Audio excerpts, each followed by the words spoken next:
Oh, hi everyone, and welcome to the Scratticus Academy. We are back with a Cthulhu one-shot today. So before we head round and say hello to all of these lovely people here, please check out all the links coming up in chat now. That includes the Discord. We have a channel. We don't have a channel just for this game. That's a complete lie. That's what I normally say. We have a Discord. You should go and hang out in it. There's lots of wonderful people there. If you want to check out any of our other games or you want to catch up on this one, if you miss any of it, it will be going up on YouTube, and all of our other games are in playlists over there if you want to check them out. If you want to get into a game, this session would normally have a viewer game in it with all the werewolfy goodness. You can go and drop Scrat DM on Twitter. We also have some D&D games as well if you want to be part of those. I will say we have been having some serious tech gremlins going on lately, so if we disappear, just bear with us. We'll be right back. We're trying to figure out what it is, and it kind of needs to keep happening until we figure it out. Also, this is a horror game, so please could you check out the content warning. And as we say to our players, it's also to our viewers as well. Feel free to step away if there is something maybe too spooky in here for you. It's all good. Also, a huge thank you to our wonderful sponsors who we can do this without. That includes the Deck of Many with the Deck of Many Things and the Magic Moving Spell cards. I will say I use the Deck of Many in Call of Cthulhu. Normally, it's a really good thing to get in D&D. It's probably not in Call of Cthulhu, but you can donate to have those. So fantastic, all stuff there. Also, the Deck of Many created Humblewood, which is the opposite of this game. It's incredibly wholesome, and it's full of lots of lovely little woodland critters that go on D&D adventures. Also, Mage Hand Press that creates the Fey Folio, which you can see on a Wednesday, which is another one of our viewer games if you want to try it out. They also created Dark Matter, which you can now buy in hardback, and it's a wonderful thing. It's D&D and space smushed together, and it's my favorite. There's also Hero Forge with their wonderful colored minis that you can now get. We are working with them on the next thing, which I'm excited about, so keep your eyes peeled for when that is announced. And last but certainly not least, our newest sponsor, Dungeon Fog, where you can set up your maps, your writings prep for whether it's a campaign or a one-shot. It if you alter something on the map, it immediately updates the notes for you as well, and vice versa. It's a really fab thing. Otherwise, we're going to go around and say hello to everyone. Just say where we can find you on the internet if you've got any fun projects going and whatnot. And the name of the character we're playing today. And we're going to start with, we're going to go clockwise, the very lovely Kent. Oh, hi. Hi guys, I am Kent Weaves. I am a variety streamer here on Twitch. Today I will be playing the lovely Doris Buchanan. She is a interior designer from New York City. She's randomly here in London or the UK, and just ready to enjoy her week off and vacation time. What shenanigans will happen? We don't know. What shenanigans I'll get into? I don't know. Did I create this character? No, I didn't. So come along the ride, and we shall enjoy this trip together. Also, you can find me on Twitch and Twitter. Okay, great. Moving on. I love it. You do this every time, Ken. And then we're going to hop down and say hi to Do Respite. Oh, hi. Hi. So I'm Do Respite. Well, I'm Eric. I run Do Respite, which is another channel on Twitch that does tabletop RPG content. You can find us on Mondays, Wednesdays, and Saturday evenings, playing a lot of Savage Worlds, but we do play other stuff sometimes too. And I'm playing Noah Reed, who is a parapsychologist, kind of smooth talker, who is visiting London, checking out a couple of leads with regards to psychic activity with his friend and assistant that Quixotic will tell us about. Awesome, wonderful, thank you. And mentioning Quixotic, oh, hi. Hi, I'm Rich, aka Quixotic. You can find me under that name on most social media. I am going to be playing Seamus O'Rourke. He is an ex-boxer who has become basically the handyman assistant, like jack of all trades for Noah. So He just picks things up and puts them down where he's told to. I love it. I love it. And last but certainly not least, the lovely Lily Sparks. Oh, hi. Hello. I'm Lily Sparks. You can find me on Twitter and Instagram at Lily Sparks with an X. I'm currently on hiatus, so I'm not posting there. But if you go to those places, you can find links to my Patreon where you can, if you would like, keep up with my blog. And it's totally free. And that's the only social media I'm doing right now. And I'm also streaming in lots of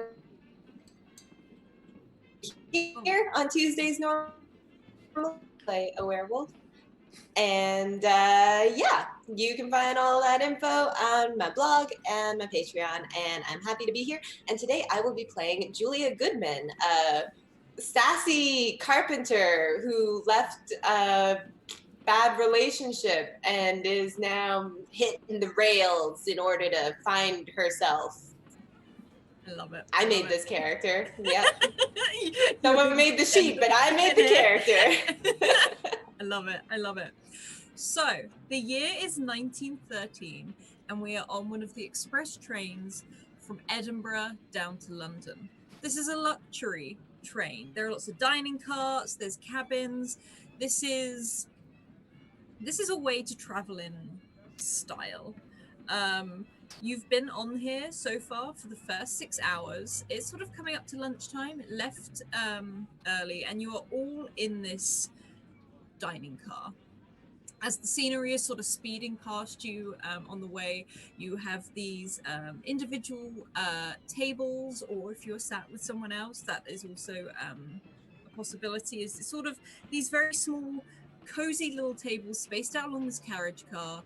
The little lamps are sort of swinging and rattling as they're sort of perched on the top of the tables. The lamps are starting to light up as it is September and the evenings get darker earlier.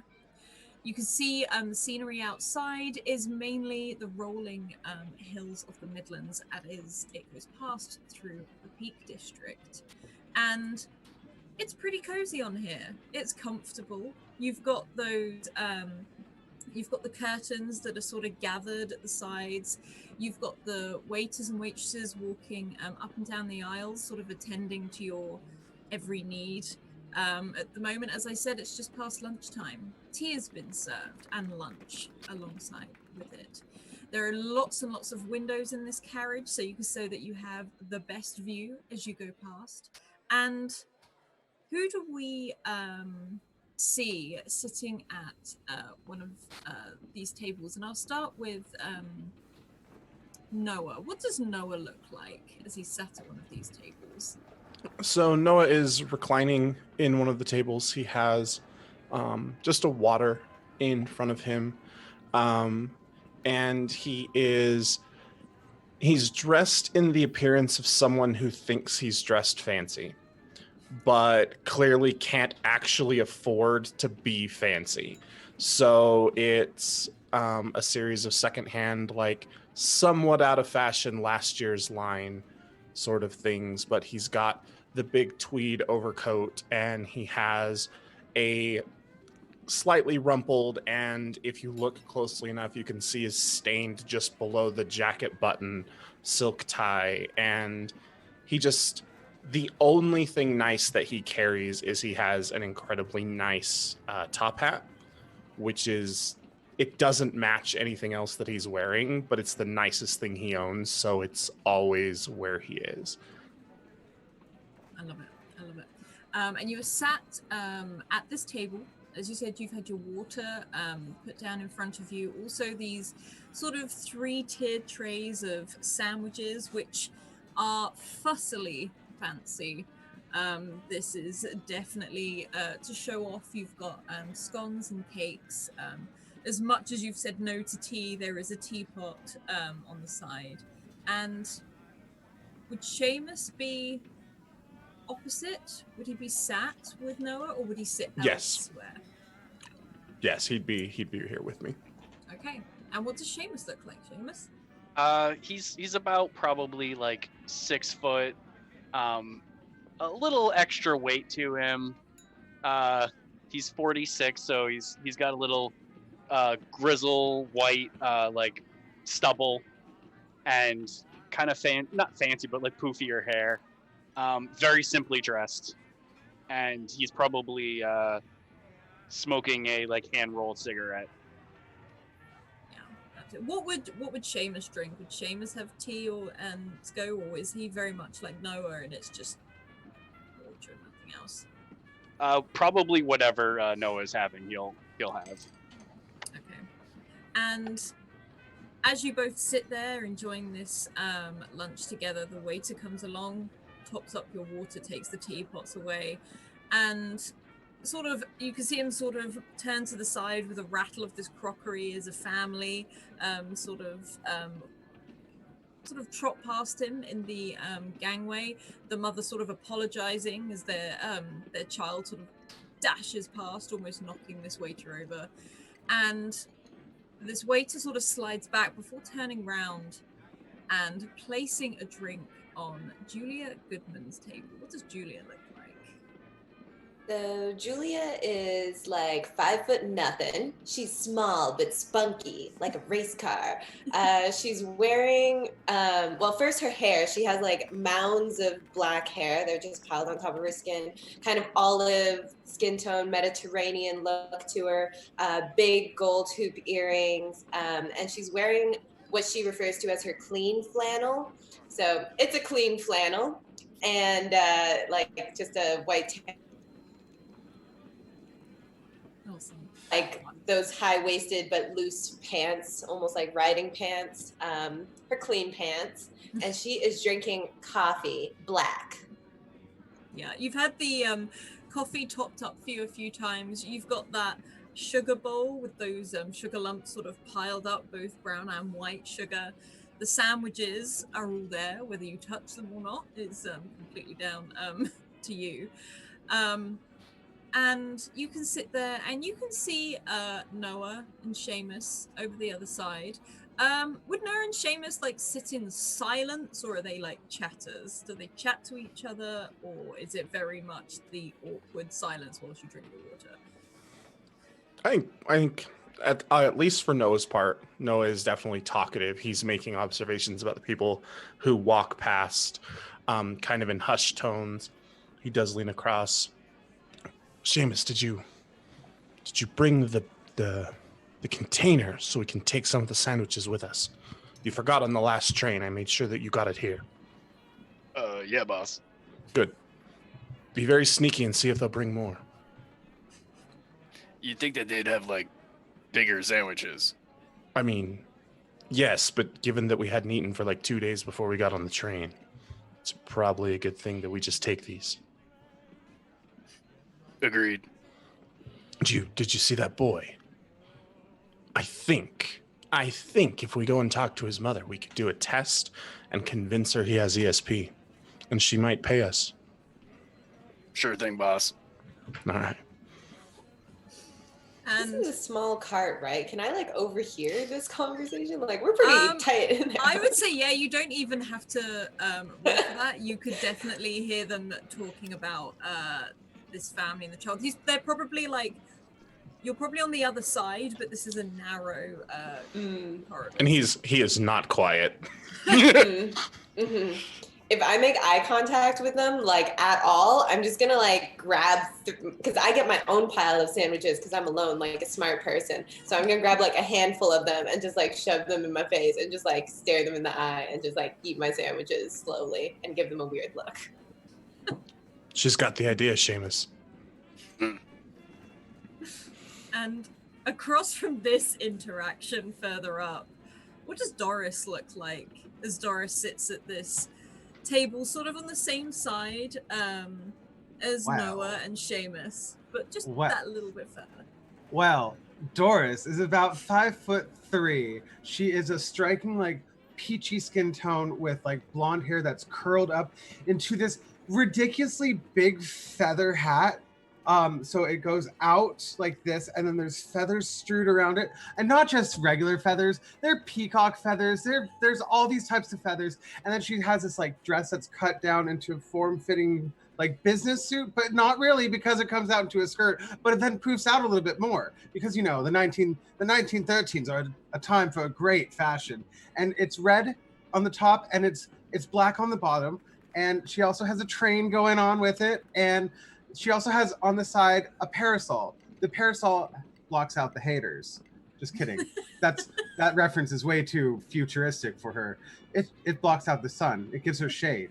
And she's sitting there going through her notebook of like people that she needs to meet on this trip of hers, and she has already visited her cousin Joffrey. Joffrey was great. He was a little overbearing with his little siblings, but she went to see Joffrey, and now she's on her way to visit great aunt Petunia, who has a little homestead in the south. And I think she took the wrong train.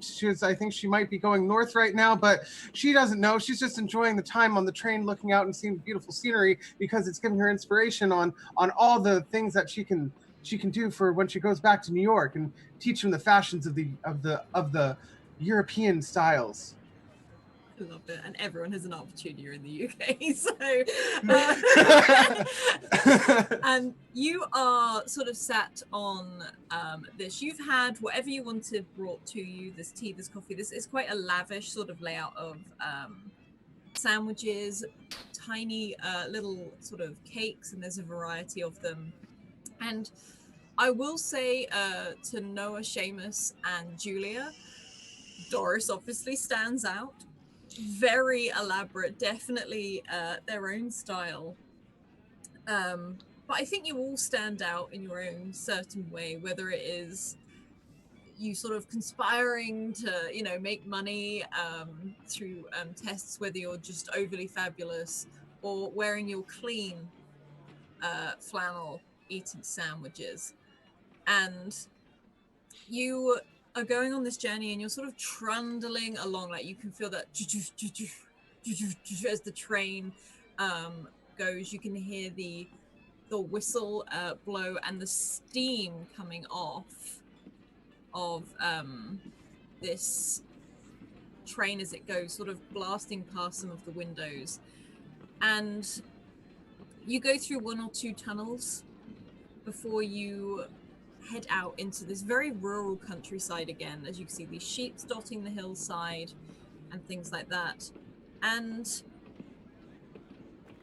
could all of you make a spot hidden check for me, please, as you go?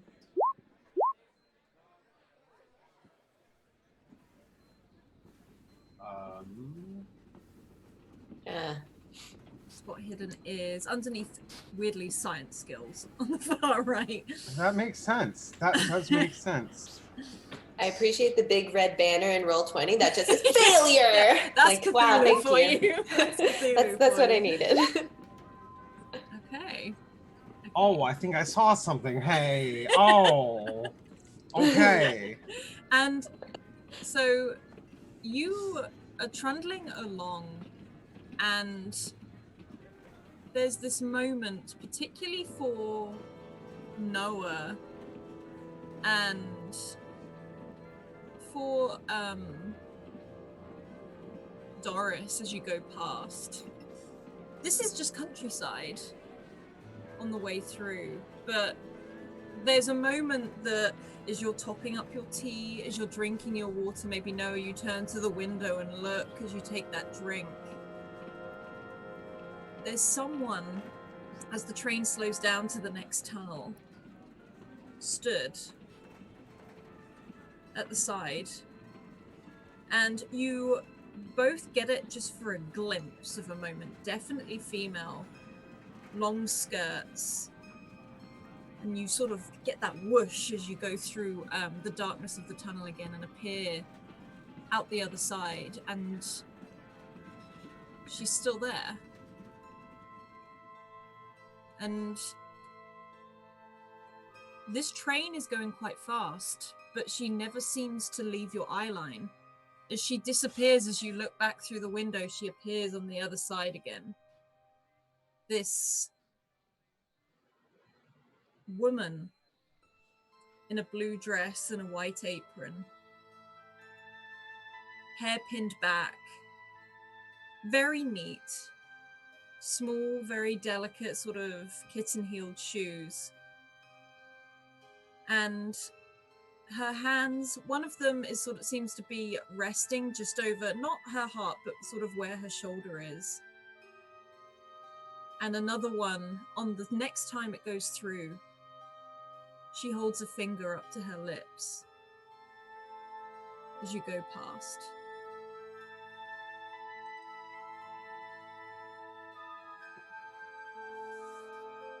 So Noah will watch this as it happens and slowly just continue to drink my water, set it down, turn away, flick my eyes back very quickly to see if she's still there, and reach out and take Seamus's water and slowly drink Seamus's water as I watch this woman. You thirsty, boss? Seamus, don't draw attention, but very casually.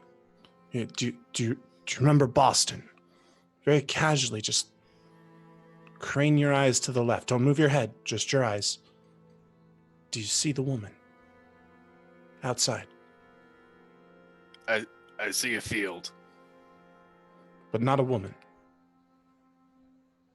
And what am I supposed to be seeing? Peculiar. Did you get the same kind of water that I did? I certainly hope so. We don't want me back on the wagon. Be a problem. Or off the wagon, or whatever the saying. I don't remember. They tell me at those meetings. But you don't see her. Just me. You sure you're not seeing like a cow? I know what a cow looks like. We've done enough tests on cows, Seamus. All right. Perhaps it's a goat. They have goats here, right? I assume so. Are goats blue? Not that I know of, but I'm not a goatologist. I appreciate that you're not a goatologist, my friend. Very well. Do you need some more water? Well, yeah, you drank all mine. Oh, did I? And he'll raise his hand for the waiter.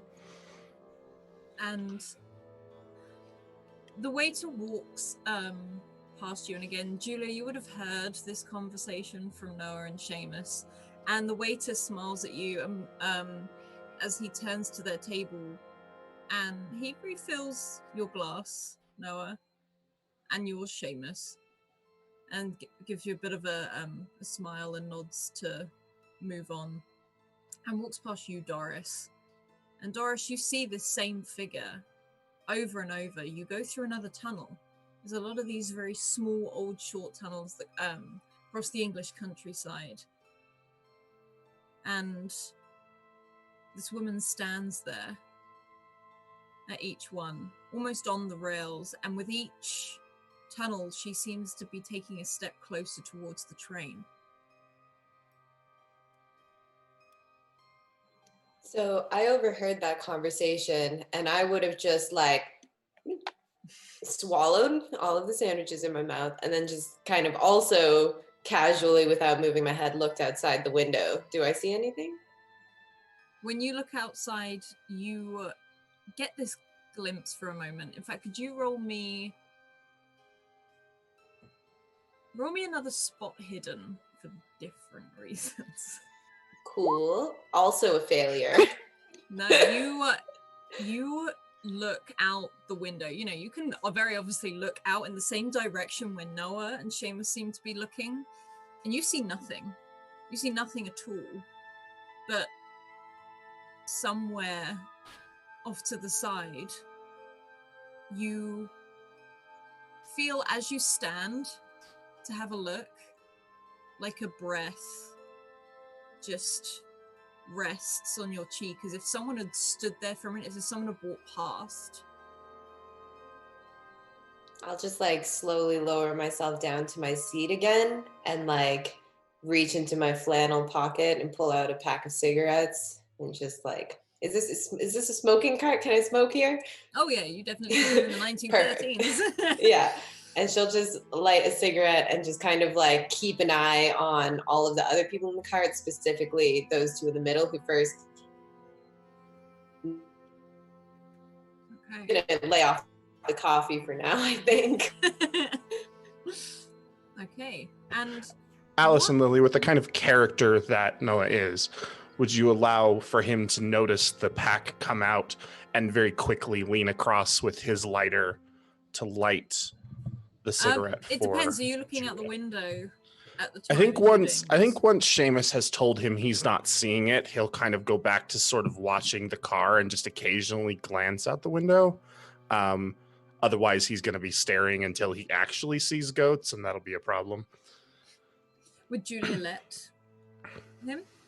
Yeah, if she'll see that. I mean, she's curious now. She's like, "What's up?" So, this seems like as good a moment as any to just break the ice. And as he leans in with the lighter, she'll just kind of, put hers back in her pocket, lean in, and be like, "It's been a while since I let a guy light my fire."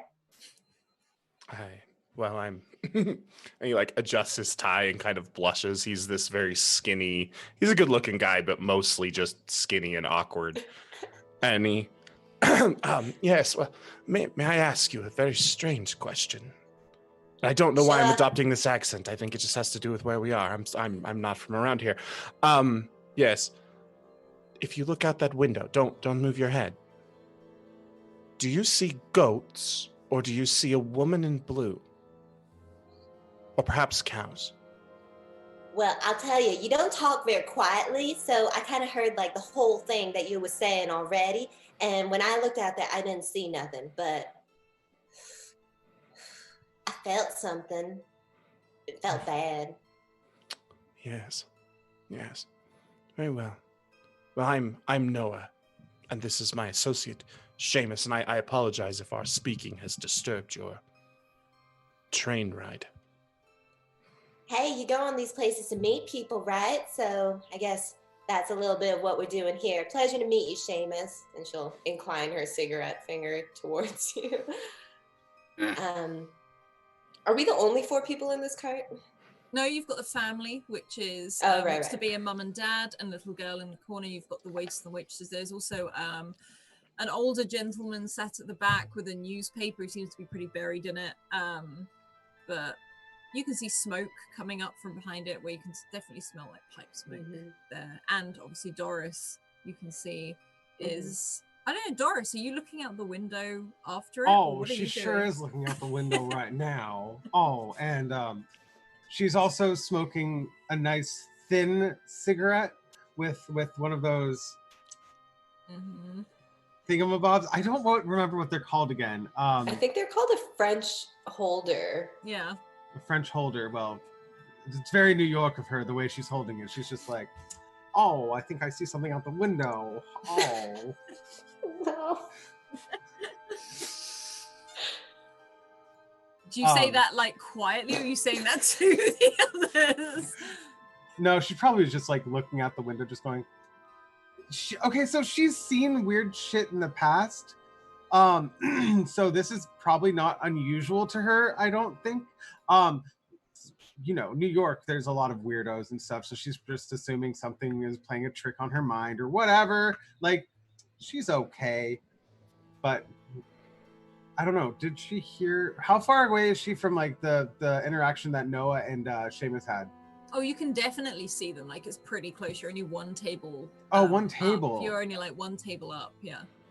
Oh, sweetheart, I may have saw something out the window too. Oh, indeed, you saw it. Why am I talking like this? And I don't know. Why am I talking like this? Oh. Well, Thank you, miss. Did you see the woman, or was it goats? And he'll like kind of glare at Seamus for putting goats in his mind. Well, I'm no goatologist, but I don't know if I saw a goat out the window. I wonder if there is a goatologist on this train. Did I see the figure, DM? Oh yeah, you saw. This is what you saw. You saw it. I saw something like looking like a woman, but I'm not 100% sure if it was alive or dead or even if it was there. Because what kind of woman stays in view of your window for a good 5 minutes? I know a lot of women are pretty flighty from where I'm at. They won't stay in a window more than 1 second. Hey, watch what kind of woman you're talking about. You don't know nothing. Excuse me, ma'am. I am Doris Stephanie Buchanan of the New York Buchanans. You know who we are. I'm no special kind of woman. This is the weirdest train to go to Scotland or England. Also, thank you, though, for the disadvantage for me to use my lovely players. I hope it's to me. Oh. Can I like, I kind of nod at that. Yeah. And I like slide my eyes over to like the wait staff and the families. Does it seem like anyone noticed anything amiss? The parents really don't seem to. The kid seems to be looking out the window, but you've noticed the kid is looking out the window, like, they've got she's in this looks like a traveling dress that you'd expect at the time. She's got the thick tights on, the little almost like dolly shoes. She's got a doll in her hand herself, and this long sleeved over the top frilly like little dress. You can see grass stains on her knees and on the front of the dress, which you can imagine was just before that they all got you all got on the train. The gentleman at the back has definitely not removed his head from the newspaper at all. If you are looking around specifically to see if anyone is or has noticed, could you make both a spot hidden and a listen check for me, please, children? I'm not good at spot hidden. You're getting closer. It's probably a good thing in Call of Cthulhu. So, okay. So No. you're stood there looking around, and you're not really seeing anything. You're not seeing anyone acknowledge the same way specifically that you four are acknowledging something. And got smoke in my eye. Can't see nothing. Smoke gets in your eyes. And there's this moment where you feel that judder of the train as it seems to be speeding up as you go through to the next tunnel. And all of you are suddenly thrown into darkness. Very, very briefly, you can see the lights. They stay on purely to go through the tunnels. And Doris, as you stand there, you're sort of looking past Julia as you're talking to her. And at the end of the carriage, at those dividing doors between the split carriages, you've got those wooden panel doors with the big sort of glass window in them. As you go through that tunnel, that split second as you come out the other side, this woman stands at the window before blinking away again. And as you leave the tunnel, the light comes back. She's gone, but you do notice the door handle starting to turn.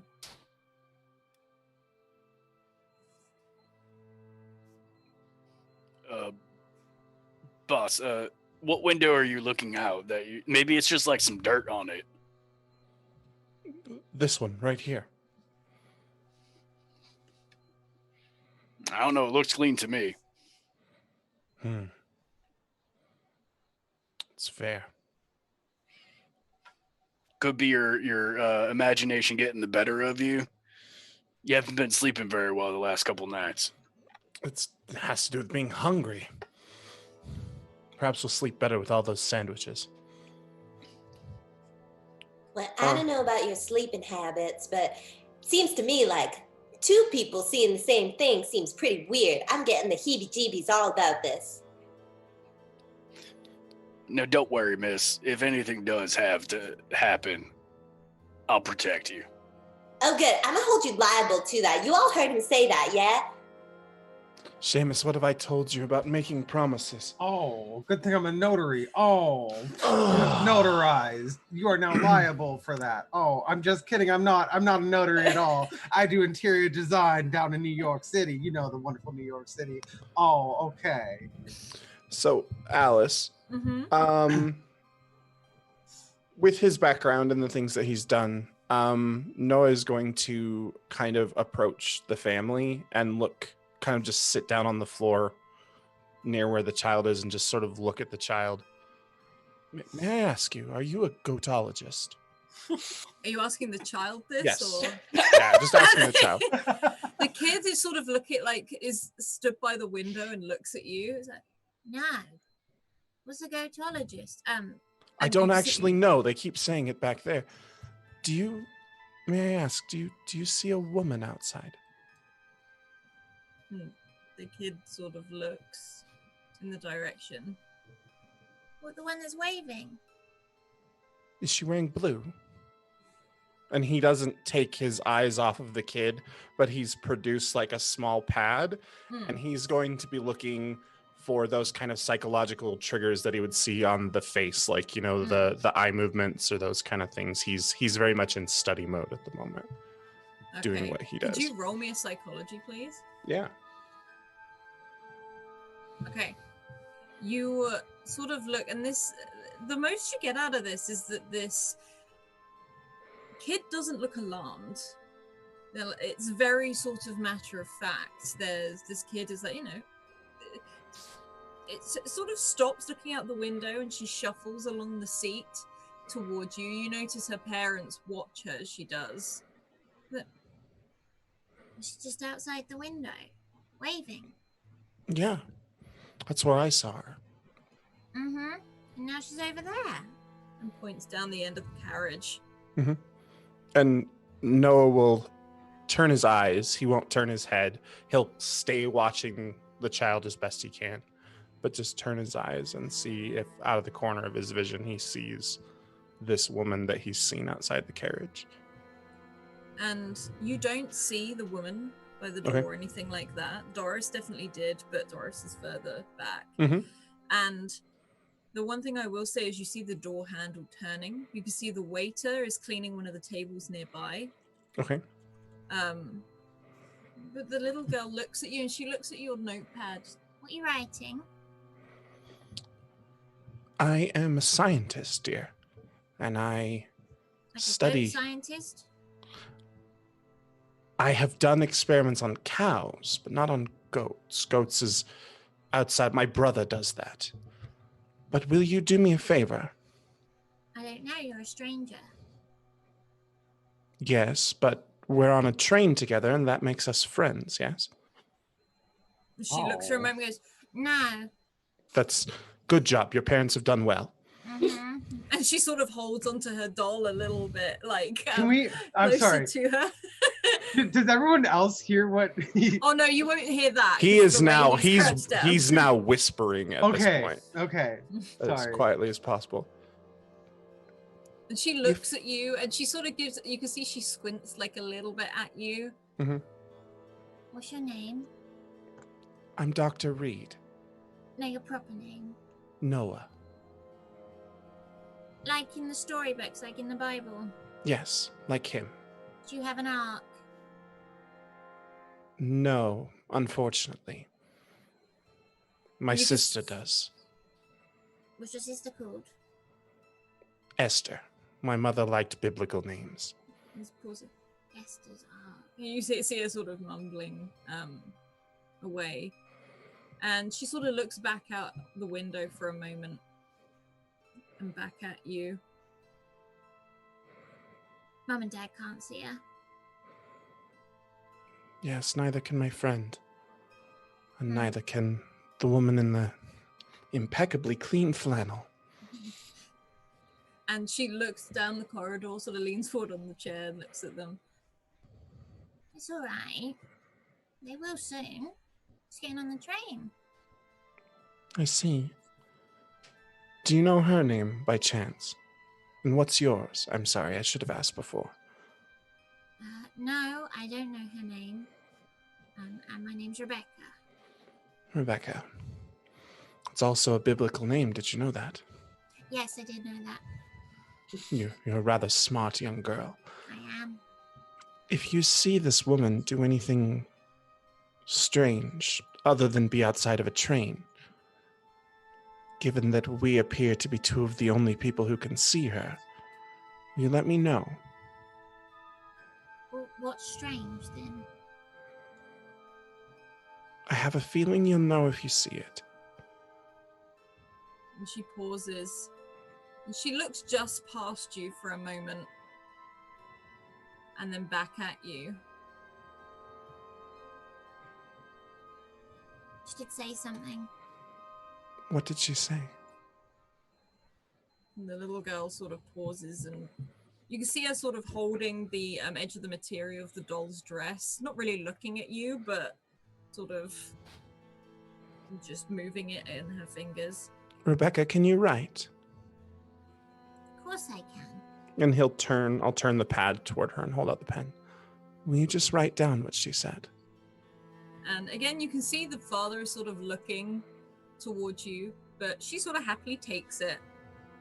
And she sort of takes the pen and scribbles down. It looks like she's really focusing on writing. Like she takes her time with it as she's writing it. You can see it's a little bit curly, like she's really trying to give you her best handwriting at the same time as well. And she hands it back over. Thank you, Rebecca. Hello, readers. And you look down at this paper, and there's one word written on it, and it just says "stop" in all capital letters. And almost as you read that, there is a huge jolt. And Seamus and Doris and Julia, you feel this as well. You've almost been having this, not argument, but this debate at sort of meeting each other. And you feel this lurch and this almighty screech as you know the sound of the brakes hitting really, really hard on these tracks as it's metal against metal, the sparks flying up.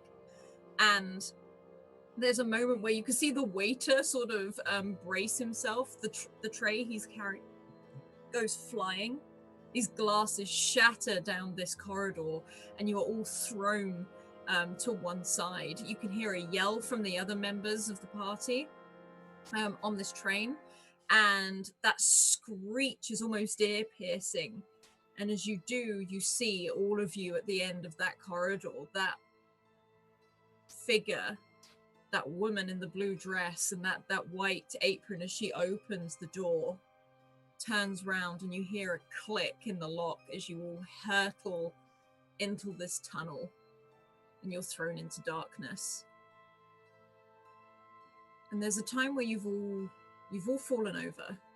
You know, you've either fallen back into your chair, you've fallen over in the aisle, and all the lights have gone out. You can hear that high-pitched whine of electricity trying to work, trying to make its way through, but at the moment all of you are thrown into pitch black. I think Seamus was probably keeping an eye on Dr. Reed, so he wasn't looking at the back. So when he got thrown over, he just stands up and goes, "What in the Sam hell is that conductor doing?" Oh my God, my cigarette went out and then the lights went out and I just can't handle this right now. And I want to like feel around for like a light mechanism to maybe try and fix it, because I'm a carpenter, so that's same thing. Roll me a sleight of hand or a navigate, either one. Sleight of hand is under science skills. Again. They're the same roll for me, so I will do sleight of hand. Okay. Well, failed every single roll I've ever made this game. That's good a good roll. That's the Cthulhu way.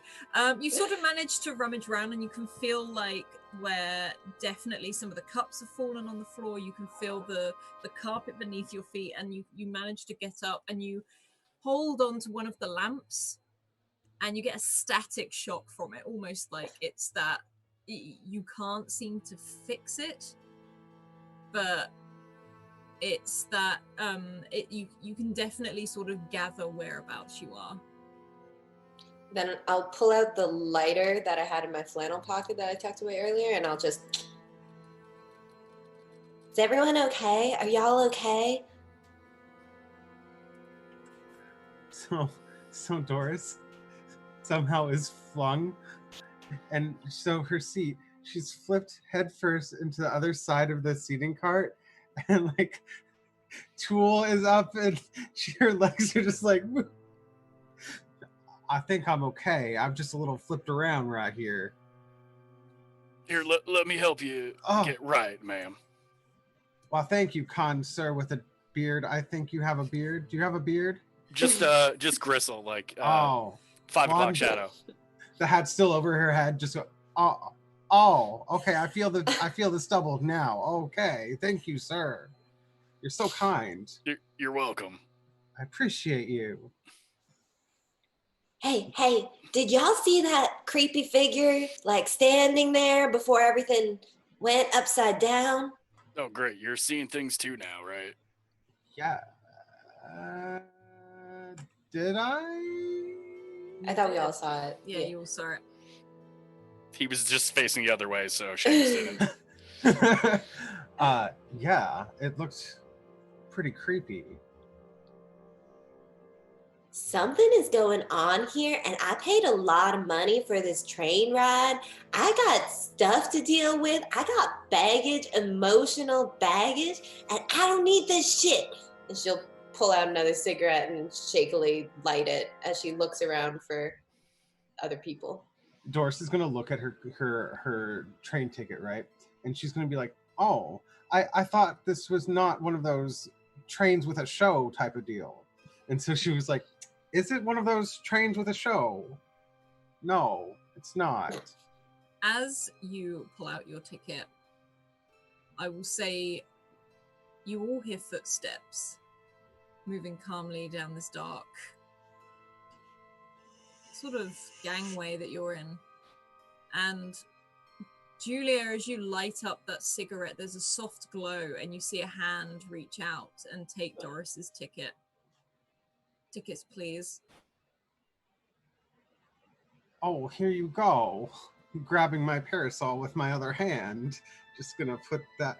Why am I telling you what I'm doing? She grabs her parasol, just like more, put it near her, because it's got a sharp point, so she just wants to be a little more safe. And there goes her train ticket too. And you see almost like that train ticket disappear into the darkness for a moment. You hear that clip of it being marked, and there's a slight burning smell, and it's not the end of the cigarette, it's just like burning paper. And that hand comes back and hands you back your ticket, and you can see where the holes have been clipped and stamped, but where it is, it looks almost like as if someone had put a cigarette out. And you hear those footsteps walk past. And I say, Doris and Julia, you feel as though someone brushes past you. Is it like a cold kind of feel? It's like material, like you can feel a jacket almost brush past you. I will say you are both standing upright, and you feel the jacket as it brushes past your face.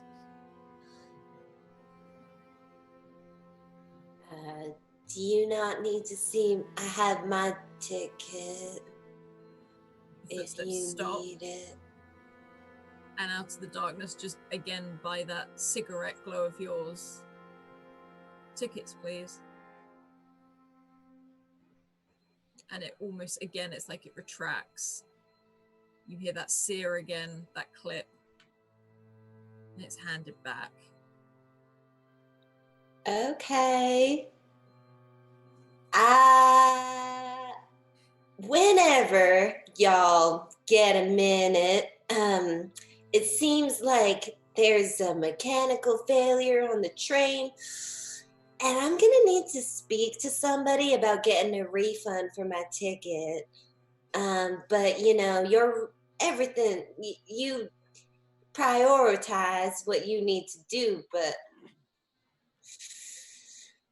I don't like this. There's a quiet moment, and you hear a voice come back. The car is on its way. They'll be here soon. And those footsteps turn and start to walk away towards you, Seamus.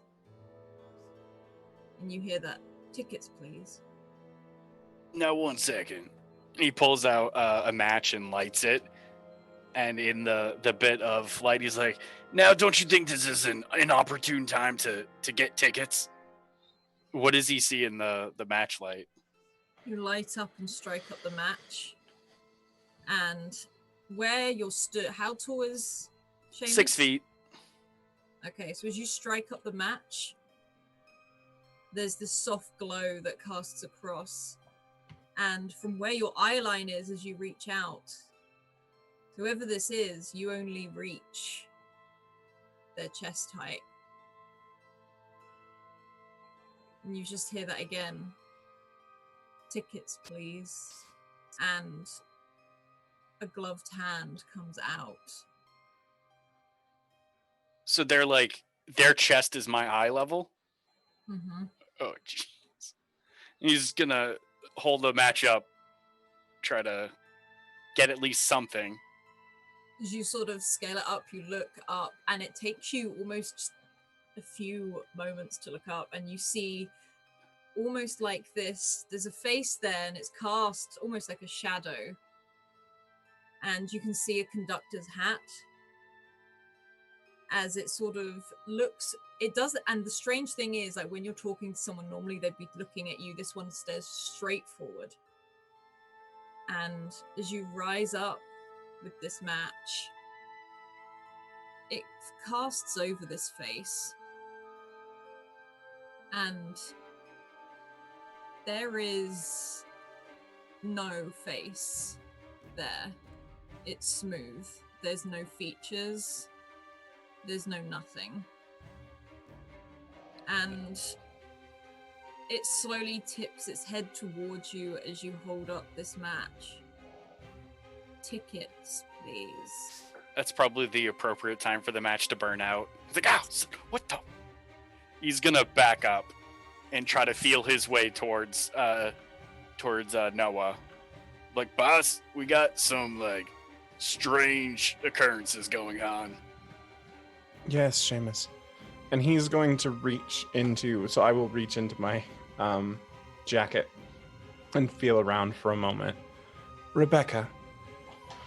And he'll push a small object into the child's hand in the dark. This is a rabbit's foot, dear. Keep it close to you and it will keep you safe. Now go back to your parents. I believe they're right here.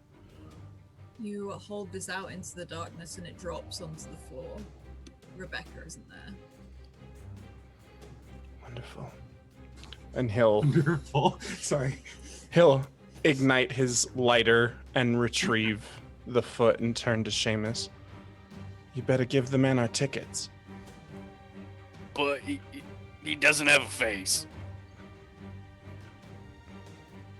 No. What did you just say? And Seamus, there's a moment as you're trying to sort of back away to try and find Noah. And you back up for a moment and you feel this as if you've hit something. Almost like as if there was a wall there that wasn't there before. And you hear this creak. Almost the best way to describe it is a creak. Like a door opening. You feel this wall behind you move. And then there's this moment of warmth. As something leans down close to where your shoulder is. Tickets, please. And I need you to make a sanity check Oh for ho! me, please. All right, so I just click it. Should be, yes. Oh. Oh, Big no. failure. Okay. please lose.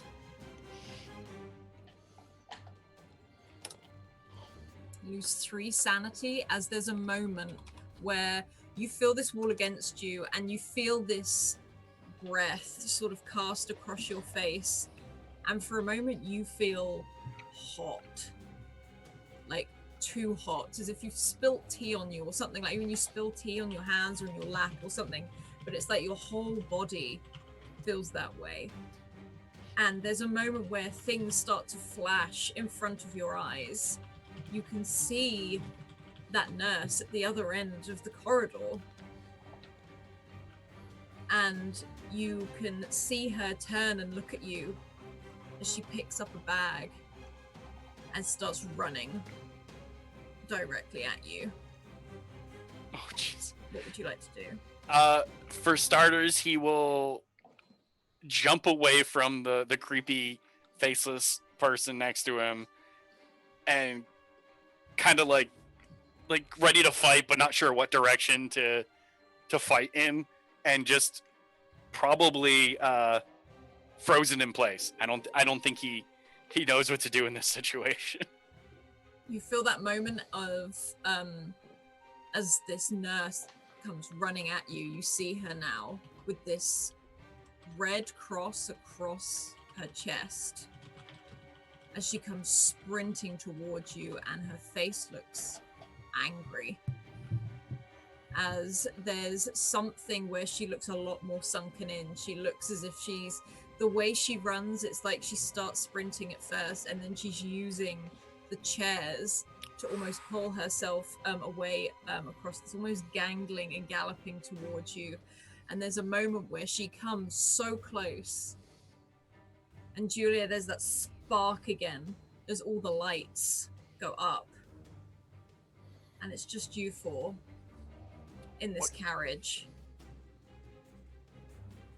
Did we all see that? Only Seamus saw it. You will see Seamus reacting, but you don't see what he saw. What happened, big guy? Did you all just see that? And Tickets guy? No, there was like a nurse and she ran right at me. Noah will approach his friend and put his hand on his shoulder. Tell me what you saw, Seamus. And he produces that notepad and begins. I don't really know what to say. I always thought just tell me your what it job was. like a bunch of bullshit. I know. You pay me, so I just go along with it. But there was a guy that he had no face, and then this nurse lady just bolted down the train car, and she did not move like a person's supposed to move. And then the lights came on, and I don't know. I need to sit down. All right. Well, fuck.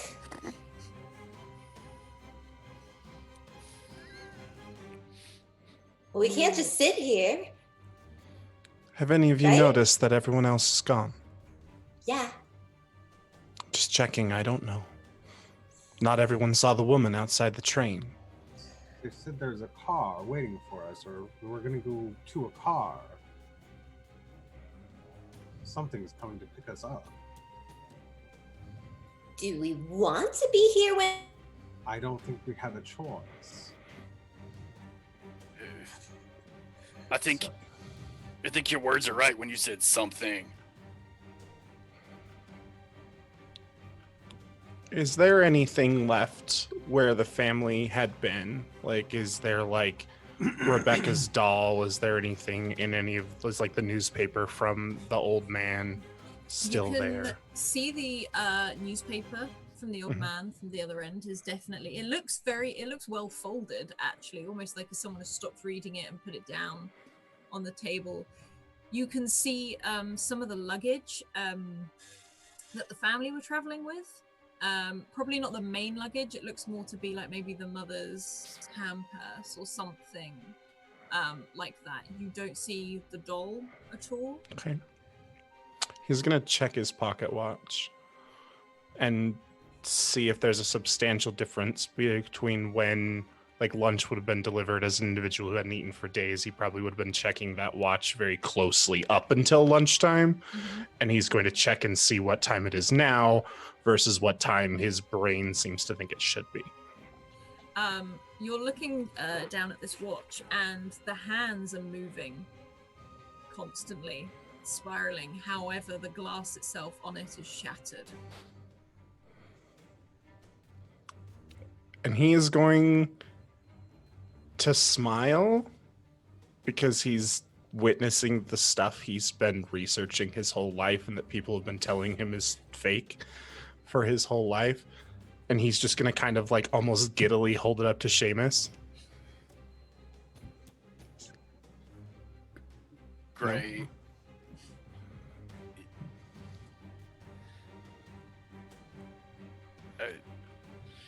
We gotta get off this train. Yeah, I'm with you on that one. And Julia's gonna like throw down her cigarette butt and like stomp it out angrily. And are you still sitting down, Seamus? He probably would have stood up when he said we gotta get off the train. Okay, as you stand up, she's gonna like come over and like clutch your arm and be like, "You said you were gonna Wait, but protect, still valid, even though we are on a ghost train or whatever is happening. So you have to stick to your promise, and I am sticking with you. And if I die, I am going to haunt you." If she haunts you, I reserve the rights to do the study, Seamus, just so you're aware. okay. Fine. Are you truly a notary, miss? Like, will you make that note for me?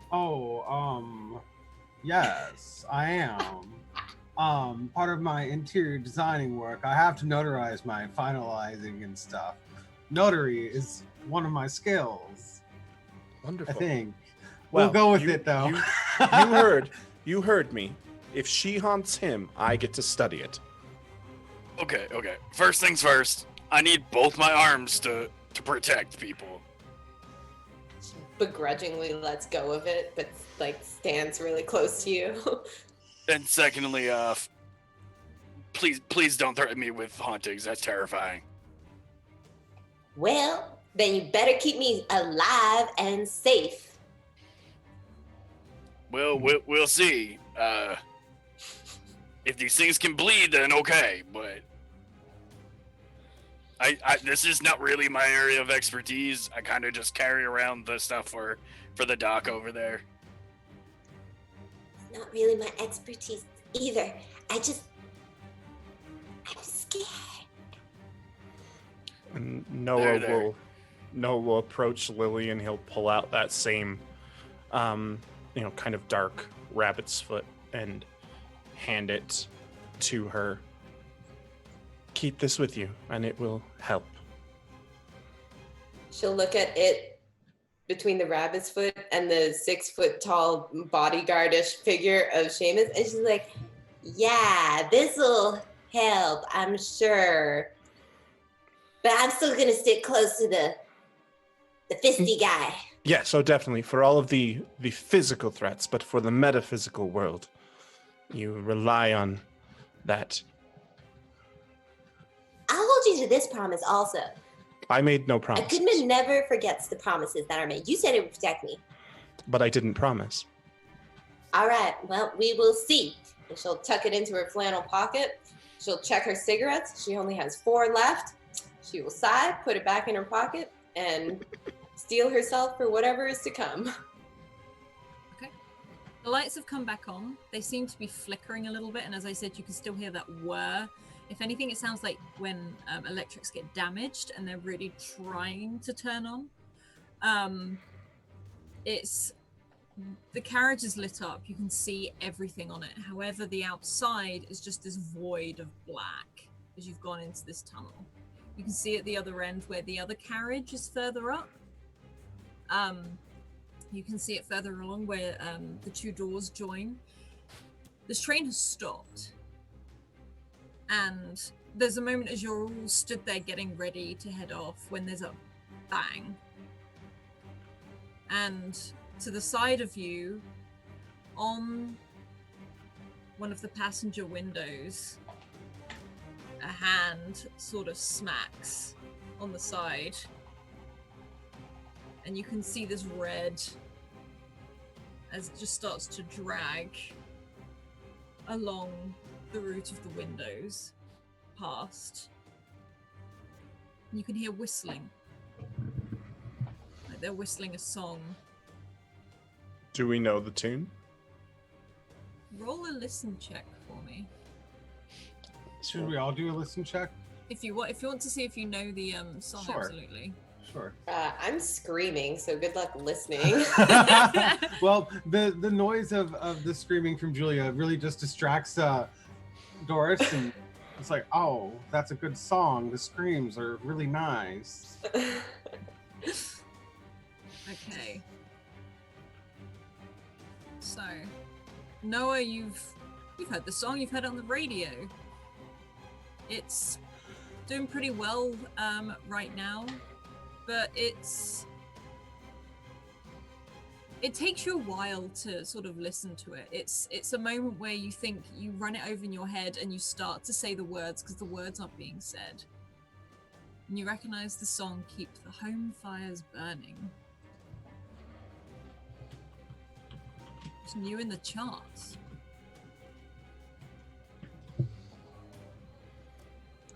They were summoned from the hillside, they were called in from the glen. And the country found them ready at the stirring call for men. Seamus, you sing this. Or have.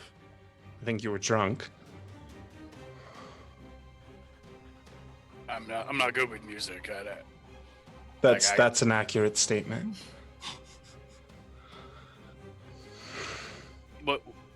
What's the significance? I don't know. But that's the song that our spook is singing, whistling, I suppose. And you said that there was this red. Are they like leaving like a streak of blood across the window then? There is a streak that seems to be running across the edge of this window. I will say, as it passes, as it moves on to the next window, the streak seems to leave the first window. Yeah, Julia's freaking out, for sure. So I feel like she's not even listening to this conversation. She's like as far away from that window as can be and is like frantically gonna check the lights and maybe the door and just be like, why isn't this train moving? It needs to be moving. We need to get away from here. I can't do this. Miss Goodman, is Rattling. that door locked? The one that the nurse came through. She locked it before we went into darkness. I check it. It opens. It's not locked. It's not locked. Let's get out of here. I need at Which- least like 20 more people around me to feel safe. Which way to the front of the train versus which way to the back? Which direction is the hand blood streak going towards? It seems to be going away from the door where the nurse effectively came in. It's sort of leaving, almost as if it's going to the back of the carriage you're in. Okay, definitely let's go through here if it's going around there. How far back in the train were we, like cars-wise? You can definitely see a couple of carriages behind you, but that seems to be the end, whereas there seems to be quite a few in front of you. The dining car tends to sit at the back, and you know that some of the cabins are further up. If we want to get off the train, Miss Goodman, logic would dictate we want to take the shortest route and use the back door. But that thing is coming around. It's coming from that side. Can we get off the train like somewhere else? Do we even want to get off the train? I don't know what's happening. We're in the middle of a tunnel. If we want to get off the train, we need to go off the back because then we can walk down the tracks out of the tunnel. Should we first go get your equipment? Maybe that might help us out. Yes, it's in the cabin. Does it actually work? That's definitely whispered. Yes. Oh, shit. Well, great. Yeah, let's go get that. And so that's where my revolver is. Okay, so is everyone headed towards the cabin, or is it just Seamus? I'm following him. And he's going to turn to Doris. Miss... I'm Noah Reed. I did not catch your name. I'm sorry. Oh, I'm Doris Stephanie Buchanan of the New York Buchanans. And he'll hold out his hand to whatever the appropriate greeting would be in this. I'm Noah Reed of Reed's. And he lists off a lot of R words that are alliterative. Revelations, readings, and... there was another word I was looking at, sorry. And radionics. If you'll stick with us, Miss Buchanan, I don't necessarily think that a woman of your stature should be alone, given the circumstances. All right, let's go. Let's do this. Very well. So, are all four of you going together, or are there two people staying in the carriage and two headed towards the cabins? I'm definitely going. Yeah. We don't want to I'm split going. the party this early. Call it ever. Cthulhu, that's death. Well, the cabins are forward, so you know they're about Yeah. 3 or 4 carriages forward. Mhm. And as Julia tested, the doors opened, and then there's another one which opens onto this next carriage. This carriage seems to be completely empty, but at one end there is a neatly folded newspaper. And at this end, as you enter, there's a small purse. And you walk, as you sort of walk through this corridor, you feel like there's a rocking to it, almost as if you're still moving, but you can tell you're not. Miss Buchanan, will you do me a favor? Will you sit right here with this newspaper? I'll stay with you. I mean, all right. Yes, I will. Seamus, will you take Miss Goodman and go through that next door, please? Sure. And Noah will turn and watch the door behind him that leads to the back of the train. Mm-hmm. And just wait. Okay. You see Doris like trying to shift up her dress a little bit so she can actually sit down. Just like, all right.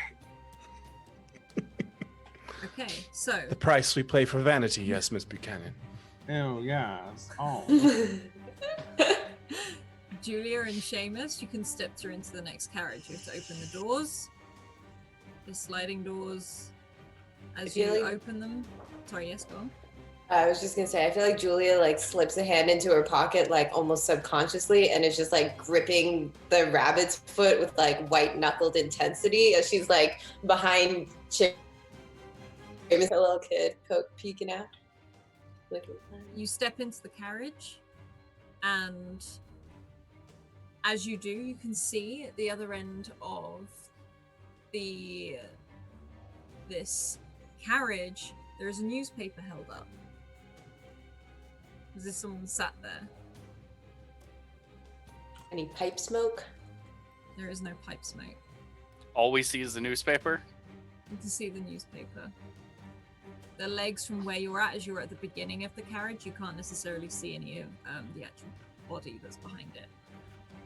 All right, I don't want to alarm you, but there might be something up ahead.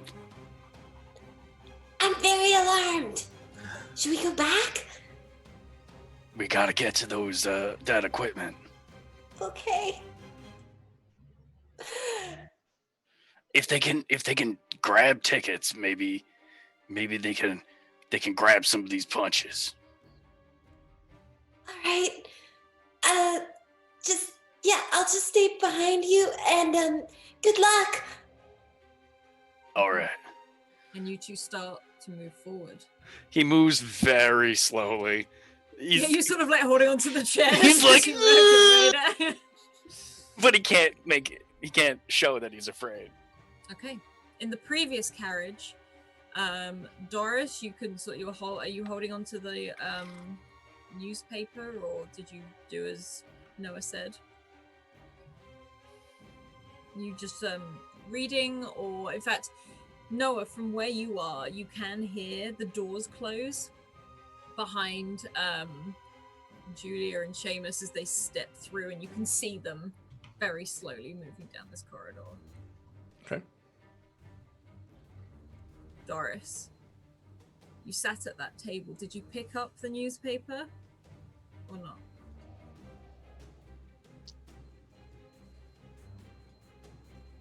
Doris would not have picked up the newspaper. Okay. But now Doris wants to pick up the newspaper. Going, oh, it's getting kind of late. I need to read something. Or no, just like the waiting is just getting to her, so she'll just reach, like do a little finger like a, and open it up.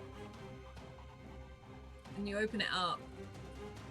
And as you do, the edges at the top of the newspaper start to burn and start to sort of crumple up, like when you throw paper in a fire.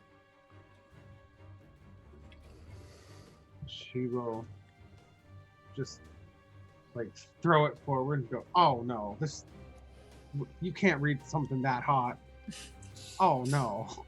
And Noah, as you you hear the crackle of fire on paper. And as you watch the other end of the carriage, you can see that conductor's uniform again. You don't see the face, but the top of the door stops about here. This person is nearly 8 feet tall. Okay. How big is the carriage? Like, how big is the cabin? Is their head like just like rubbing up against it? Okay, great. Okay. Call it Cthulhu, everyone. Noah will reach into his jacket pocket and pull out his ticket. You didn't get mine earlier. And as you do, that hand presses on the glassed window of the door. And you can see it sort of slide down. There is no red. And it reaches for the door handle. And I think that's where we'll take our break for a quick moment. Otherwise, everyone go get a drink, go stretch, tell your pets you love them, and we will be back in just a moment. See you in a second.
Hi everyone. The party decided to split themselves into 2 different carriages, and I'm very happy about it. Oh, So- we sure did. Noah, you sort of watching this hand press against the window, and as I said, you can only see about chest height, and that door handle starts to turn, and as it does, the door sort of has this bizarre creak as it opens, and you see the hand, and you notice that the fingers are growing as they're kind of stretching around this door handle, almost like they almost overlap themselves. Ms. Buchanan, dear, I Yes, sweetheart. suggest that you run. You want me to run in this dress?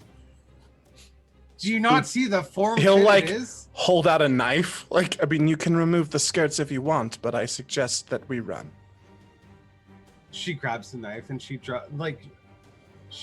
slits from like hip height, so it just like thigh height, like Hip is like very exposing, especially for like the 1930s. I mean, hip might be a little too like risque. You've already got for the your ankles 1930s. out, Ken. Oh, you want to see more of my ankles? Okay, here we go. Slits it up all the way up to her knee. Oh, and then she'll give back the knife to Noah and be like, "Thank you, sweetheart. We should make a run for it." Run now. And she's her hat is like almost flying off. Her hair is going like. And you run towards the carriage doors you just saw Julia and Seamus go through. Mm-hmm. And Doris, you reach the door first. Okay. And as you do, it seems to have locked itself. Oh, good You thing I'm can good at lock see- picking. Pulls a bobby Who pin. is Doris?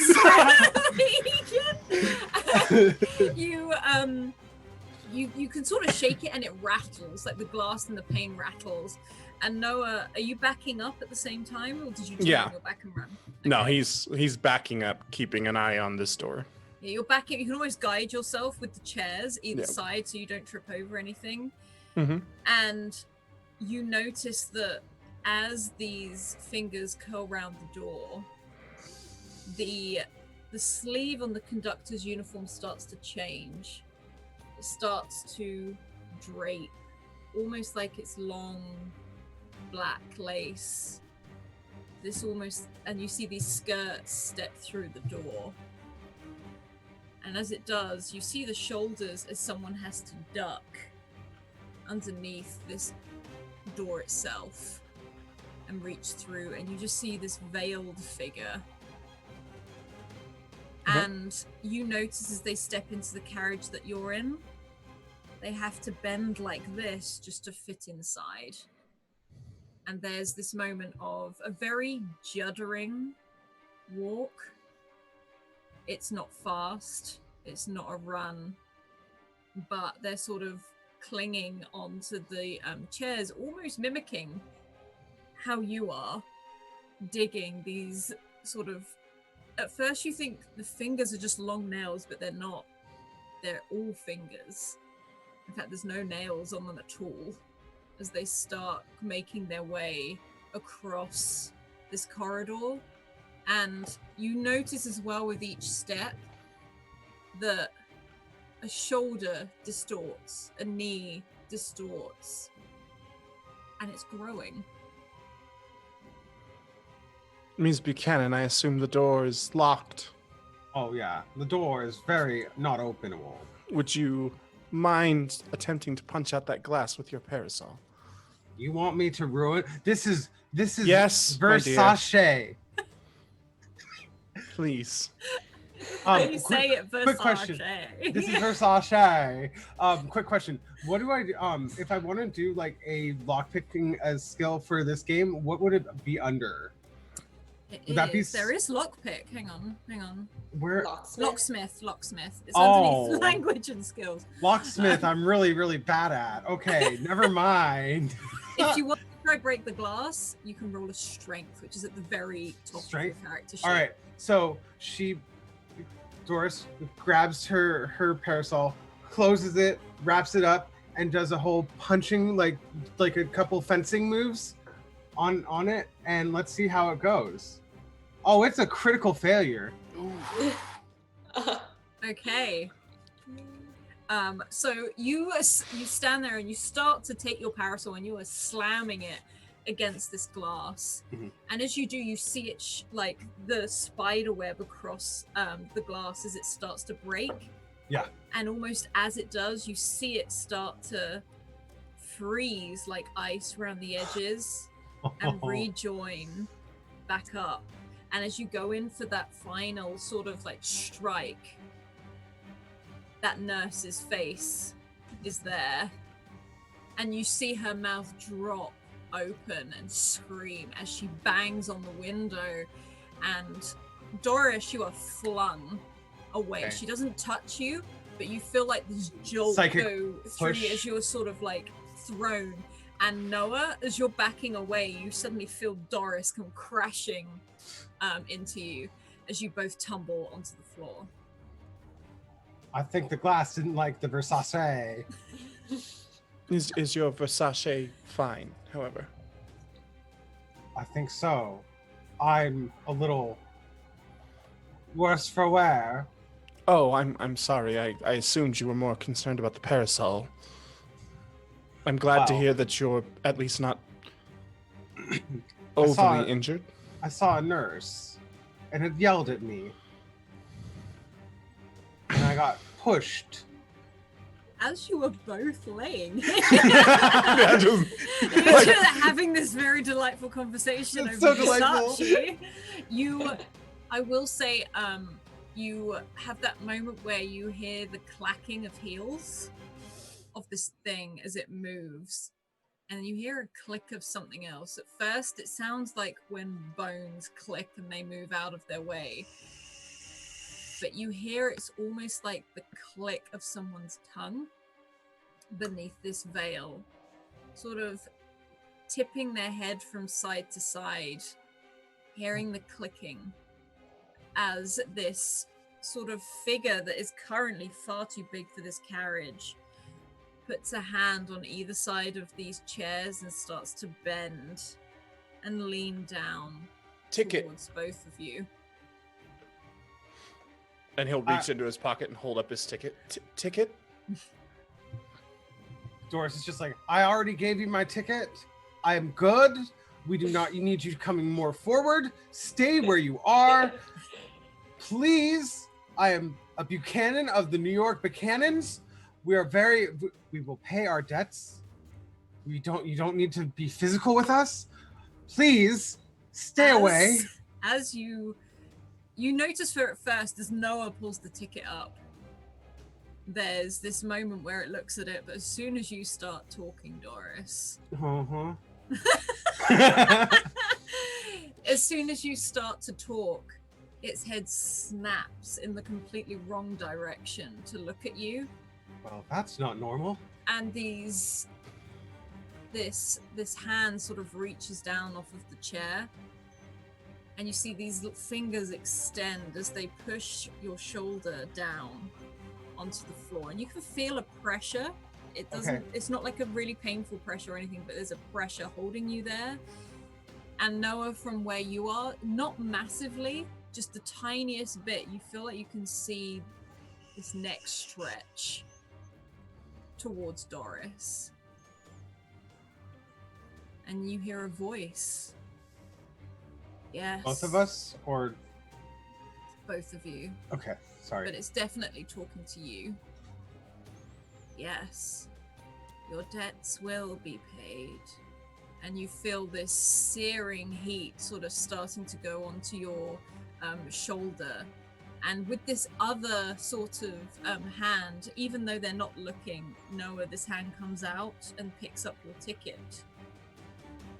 Holds it in its hand, scrunches it up, and then drops it almost like a leaf as it drifts back down. And it lands on the floor in front of you. And now it no longer says Edinburgh to London. It says one way. And in the other carriage, Julia and Seamus, you very slowly start to move towards this newspaper. How are you approaching it? I will say you did not hear anyone banging on the glass. Probably approach it slowly with at least Seamus with his like fists ready to go, and just probably turn back to Julia and be like, "Now, Miss, I'd get that ladder ready just in case. I don't know of many things that aren't afraid of fire." Okay. She has like lighter in one hand, like rabbit foot behind the other, just trying not to be like too close to him, like give him space to fight, but also like be as close as possible for like shield. And then just keeping slow progress, but this is a passenger car, right?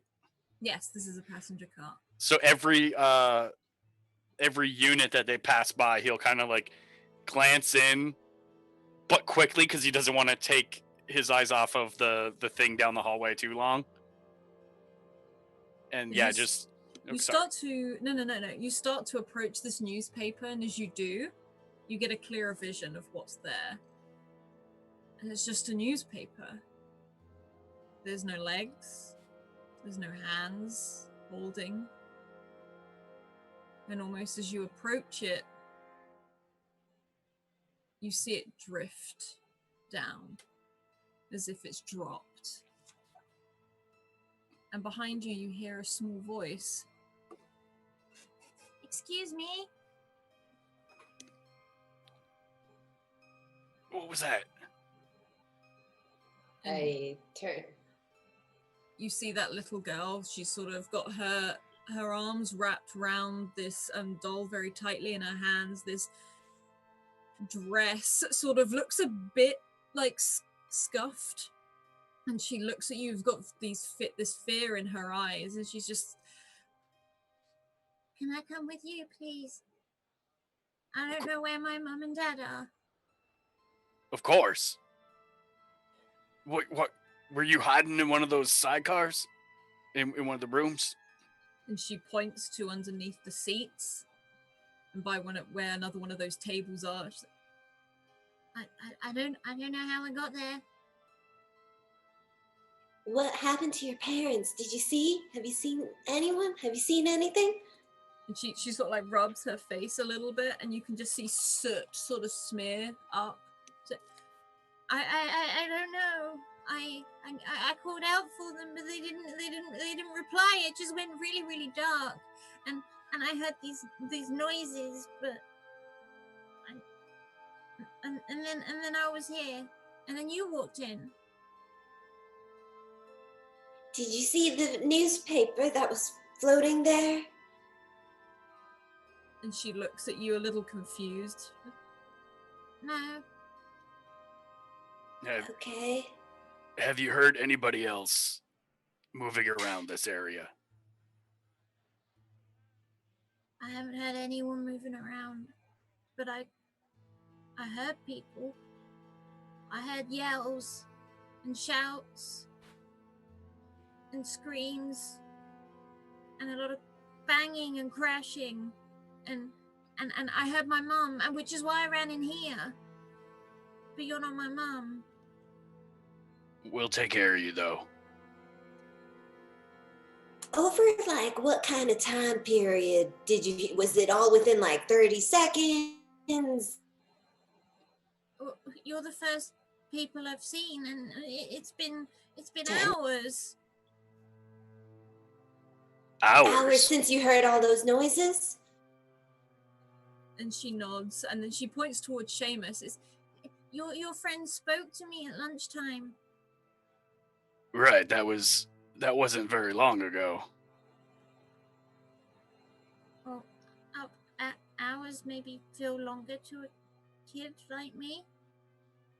Oh, yeah, I remember that. Yeah, me too. I'm gonna step away hesitantly from Seamus and just kind of like slide over towards the newspapers and like glance down at it. Anything weird about it?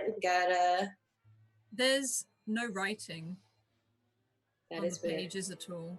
There seems to be it looks like there's almost like a language there, but it's illegible. In fact, it doesn't even look like words. These are symbols. And where the photos and the drawings and things like that would be in the newspapers are completely empty.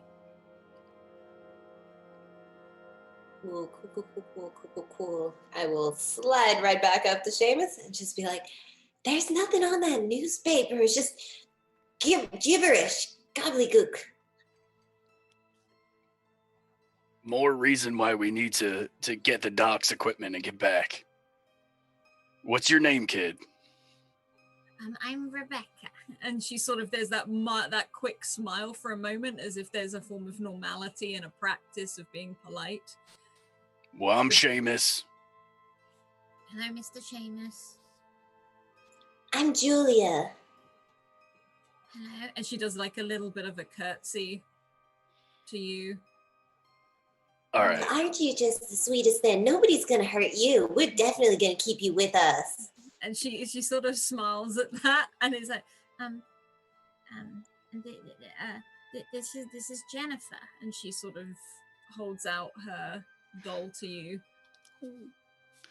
Oh, maybe don't bring the doll, darling. I've read stories about dolls, and But she helped me. yeah. Does she speak to you? She told me where to hide. This is Oh, good. Julia, that's just what kids do. Like, it's probably not related to this crazy stuff. Oh, I'm sure the doll that told her where to hide so nobody would see her is totally not related to anything that's going on.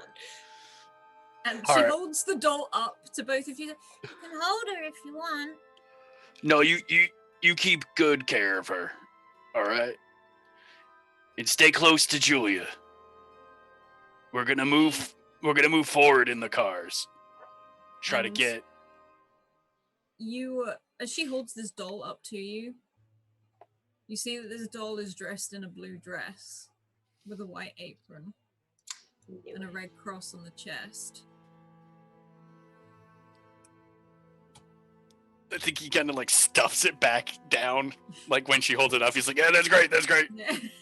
She just smiles and like, I kind of feel like I would have shuffled her like in between me and Seamus just to make like a protective sandwich. And then as like Seamus like pushes the doll down, it's just like an anime moment of it like panning down, and you see like my face there, like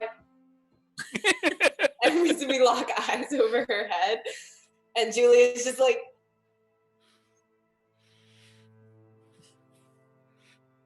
oh, just try not to get too attached to it, because might have, you know, times are weird, might have to leave it behind, but come along now. she looks at you and sort of holds onto your hand, looks at you a bit like, bit weird, but lets you lead her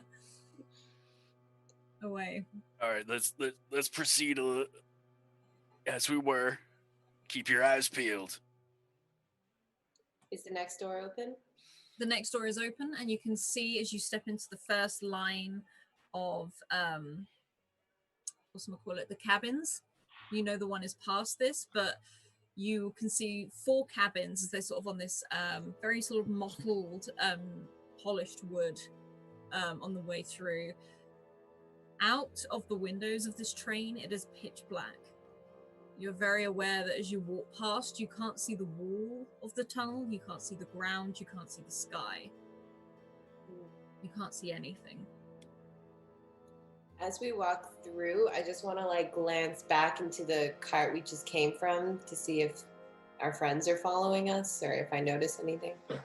There's no cart behind you. It's gone. I like lean over Rebecca and I just like pull. What? Look.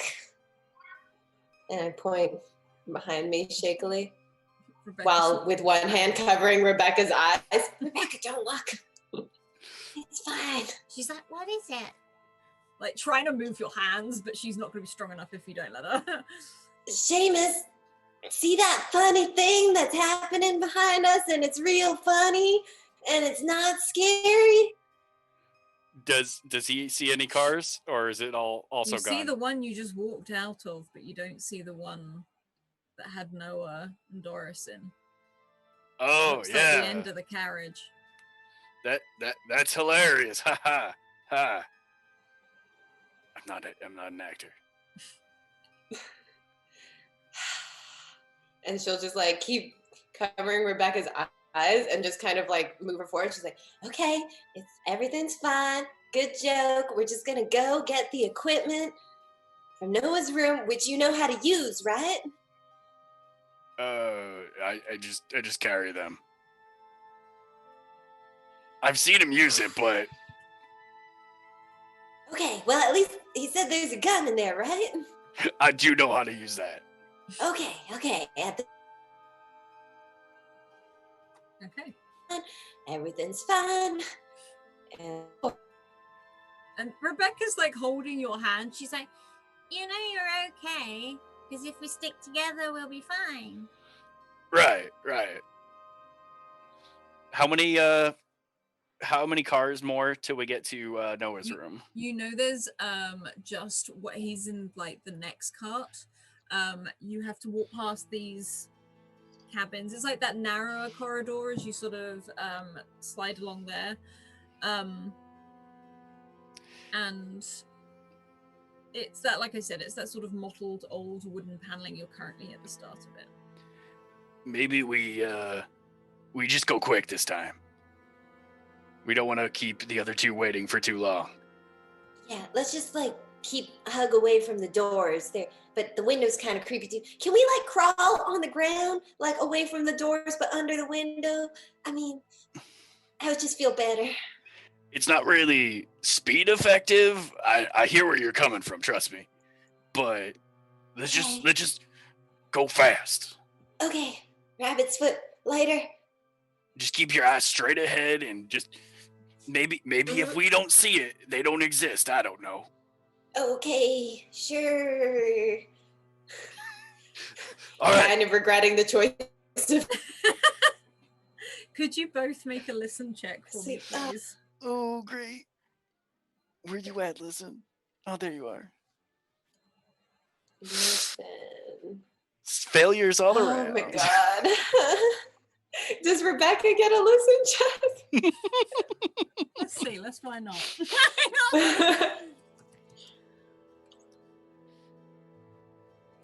Okay. So, Okay. you start moving down this corridor. Are you on your hands and knees crawling, or did you No, opt I for think- the fast? Okay. Just kind of like not a full out run, but like Speed walk. yeah, like on the verge of jogging, but yeah, speed Yeah. walking kind of like. You speed walk, you power walk past these rooms. And as you do in the first room, you hear a clatter of crockery. In the second, you hear crying. Nope. No. And as you go past the next two, there seems to be no sound at all. Okay. And as you hit the third, you sort of stop as you're about to enter the next cart. You hear a siren. Loud. Almost deafening. Go. I'm like pushing him. Just go. Yeah, just try to open the door through the Yeah. pane. Doors open. And you step into the next carriage. And as you close it, in the reflection of the glass as you do, you see 6 people standing in the carriage you just left. They look tattered. They look broken. They look slightly odd, but they don't look right. And none of them blink, but they stand and watch you go. And as you enter this other carriage, you can see the next line of cabins. And Seamus, you watch Noah walk down the carriage, open his door, and disappear in. How in the hell did they get in front of us? I don't know, but I just don't want to deal with whatever's behind us, so let's just... Right. Go. See, we didn't watch, and they didn't Yes. get us. Yeah. We'll just keep ignoring everything. Everything's fine. Isn't everything fine, Rebecca? And she's like, like she seems pretty happy. She's found some adults. She's quite comfortable. You see her clinging onto that doll as she does. And do you move towards the room? First things first, before we do, I notice her clinging to the doll still, and just like real quick, I just want to be like, so like, where did you get that doll? Just real, I'm curious. Mum bought it for me. Where'd she buy it from? Do you know? I don't know. It was for my birthday. It's rude to ask where presents come from. Fair, yeah. All right, well, maybe, yeah. You don't All right, we're like just it, gonna go do to the you? room. Honestly, it's a little, my mom never bought me nice dolls, so maybe it just makes me uncomfortable. It also kind of looks like someone bad that I saw once. Parenting is so hard. What do you say to children? She's like looking at her doll and looking at you, trying to see what's bad about it. Like if you saw it, she's like, we're looking at it up and down. Like, Oh. Well, you can have one of my other dolls when we leave if you've never had one before. Not this one, though. This is my new one. Yeah, great. All right. You just keep hanging on to that one, and we're just gonna slide right in there. We're gonna get the guns, which is all I would prefer to have over a doll right now. But you hang on to your doll. Maybe we'll find the other dolls later, and we'll be okay. And I can go back to my...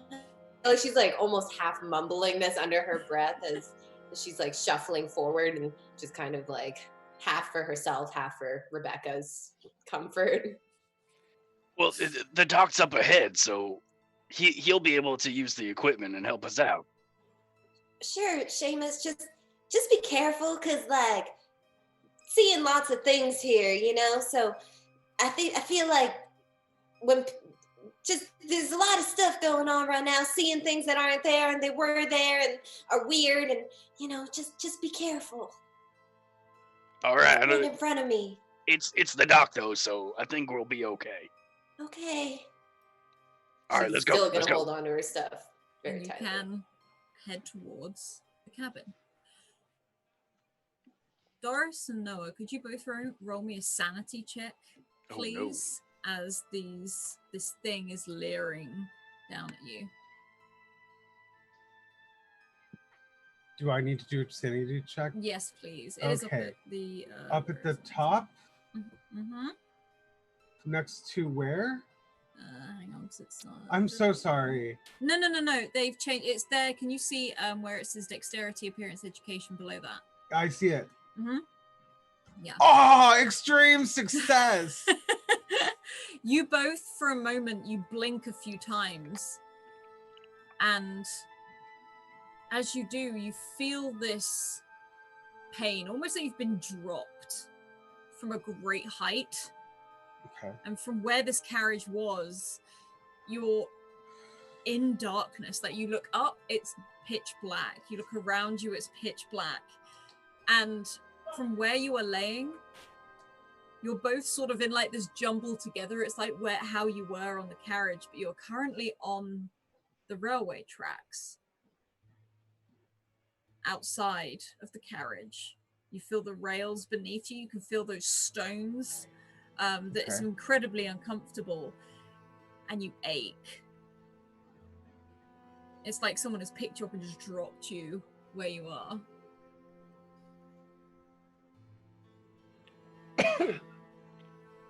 You all right, Miss Buchanan?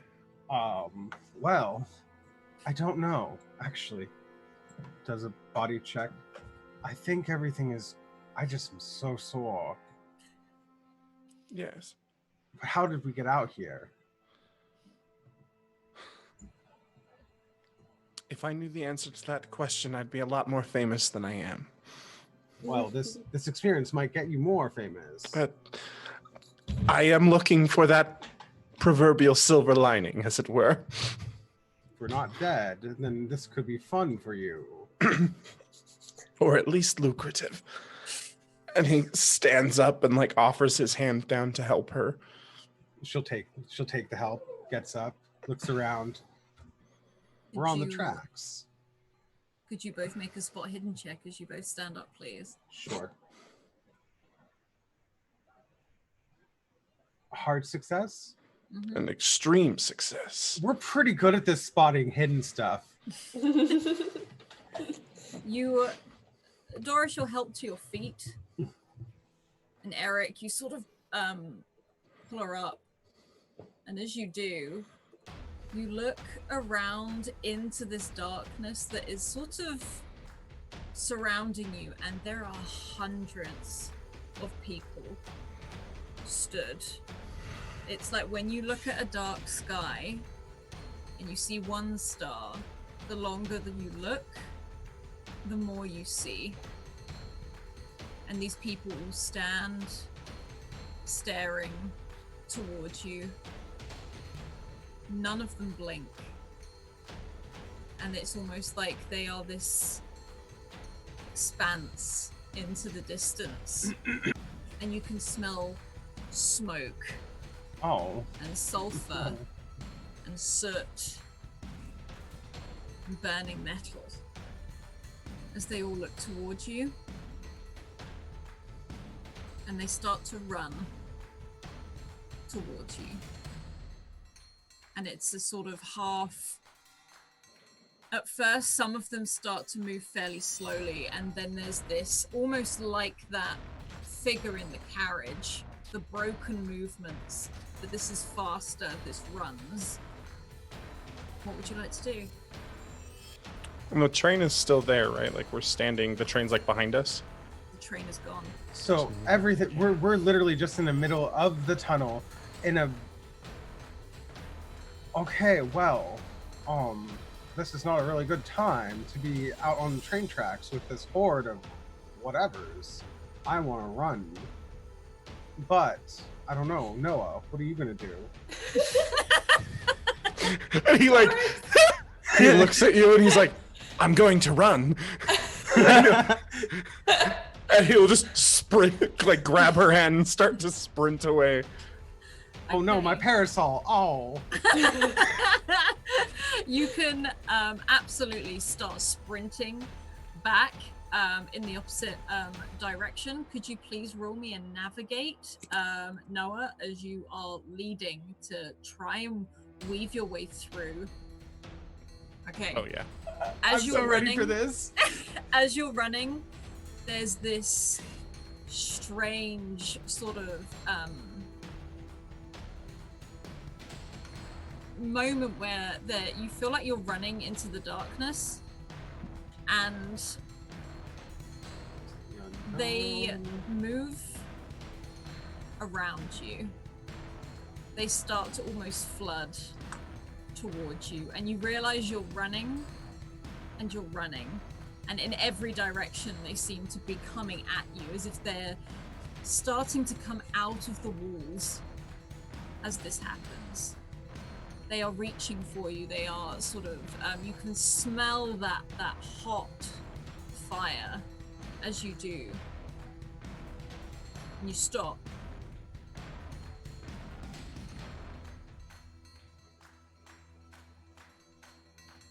And they pause for a moment.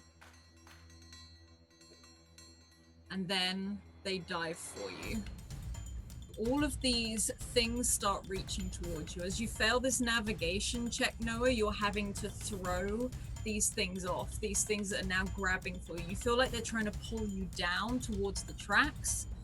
Could you please make a, well, both of you, either a strength or dexterity check. Dexterity if you're trying to sort of worm your way out of this, and strength if you're trying to throw them off.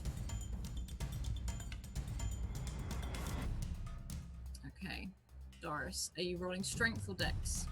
Okay, what is strength is to push him out of the way. Dex is You're like literally dodging, right? Yeah. Okay. Oh god. Oh god. I'm gonna do a dexterity. Mm-hmm. Okay. Noah, you start to move. You're dragging Doris with you. These things seem to be grabbing towards you. And then there's this moment of where you feel like a set of hands is holding onto your jacket and pulling you along. This doesn't feel like you are just the one here. Whereas Doris, you can feel Noah's hand slipping away from you as you do. And Doris, at the back of your head, you can see Noah disappearing through this crowd, this swarm of these faces. Or if anything, you focus more on the amount of eyes here in this tunnel as every single one turns to look at you as you fall down onto your knees. You hear a voice at the back of your head. Yes, the car's on its way. 4 of them. No, 5. 5. Yes. No, exactly. Can you hurry? We don't have much time. What would you like to do, Doris?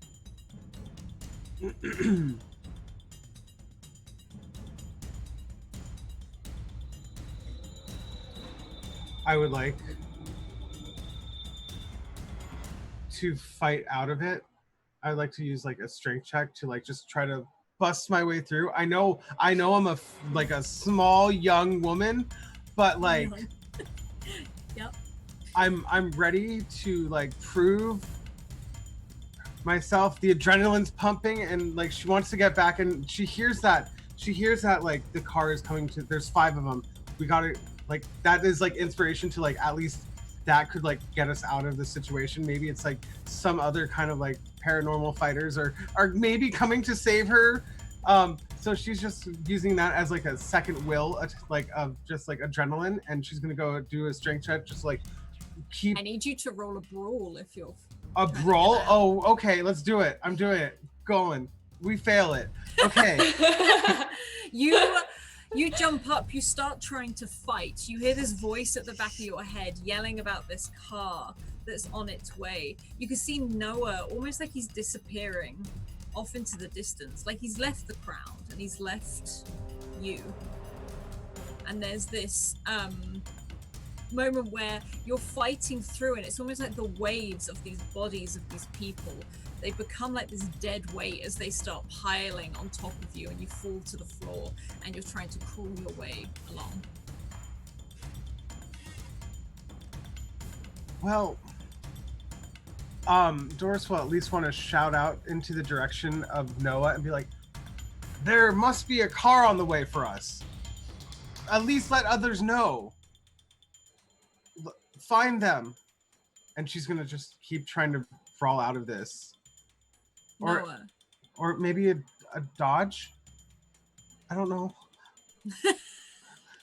We'll come back to that. So Noah, you're running, and you definitely felt Doris's hand slip away, but you've managed to get through at the beginnings of what this crowd is, these people piling, and you can see these, what looks like these people. You can hear that clicking again, that scurrying, and you realize they're moving across the walls and the ceiling of this tunnel, moving all around you. Some of them drop from this ceiling, but all the way at the end of this tunnel, which is almost like a speck. And to you, it's incredibly cliche. There's a light at the end of the tunnel. And you can hear Doris.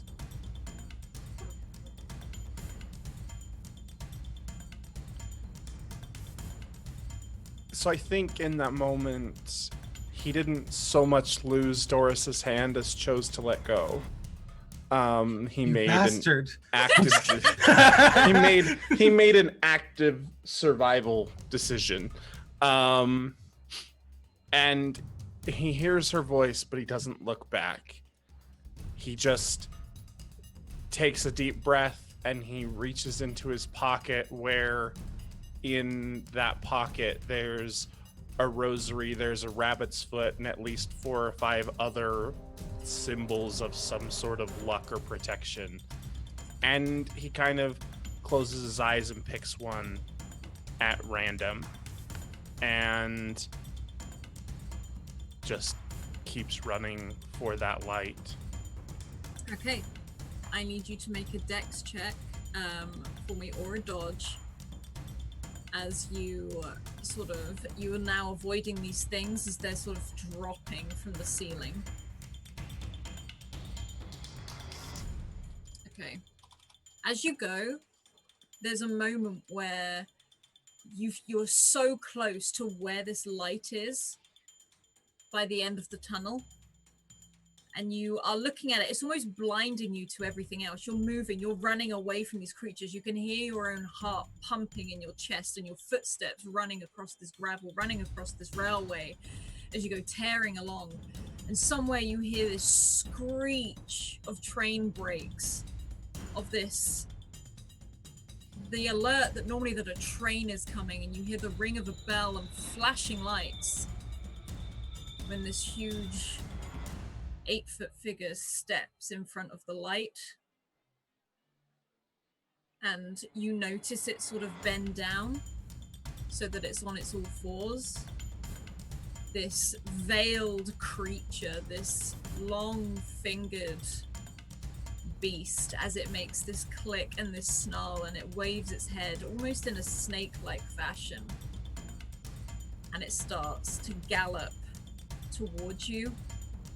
And as it does, you feel this absolute slam of like a wall hitting you, and you go tumbling back. I'm just gonna see how much damage that does. You take 2 damage, mainly because as this hits you, you are flung back. You go scraping back down this railway line, back down these, across the stones. You can feel the judder as you go across, and there's this second of you lie there looking up at all of these hundreds, if not thousands of eyes that blink back at you. And there's this second where you look down and there's a huge shard of what looks like metal plate sort of sticking out of your shoulder, almost like it's pinning you to the ground. And you look down at your wrists and you realize you can't move them. Like something's holding you back, like you've been tied down. As you see, almost like something is trying to dig its way through the stones, as these tentacles start to dig their way out and tie themselves around you. As this creature, you can hear the heavy breathing as it starts moving these bizarre limbs, sort of as it sort of hulks towards you, and you hear this hiss and the heavy breathing that comes from it. What would you like to do? He's gonna kind of take a deep breath, and gripped in the fear that he's gripped in, he's also in this huge air of excitement, in this, hey, this is this thing I've told everybody my whole life that I've known, right? It's that thing I saw when I was a kid that nobody believed. And he... What I would like to do, Keeper, is I would like to try and use psychology on myself and simply self-hypnotize myself into a sense of calm, almost as he almost in like an acceptance of death sort of moment, but just put himself in this moment where he's okay with what's happening, because he thinks he's gonna die, but he accepts that in this moment he was right. Okay, roll for me.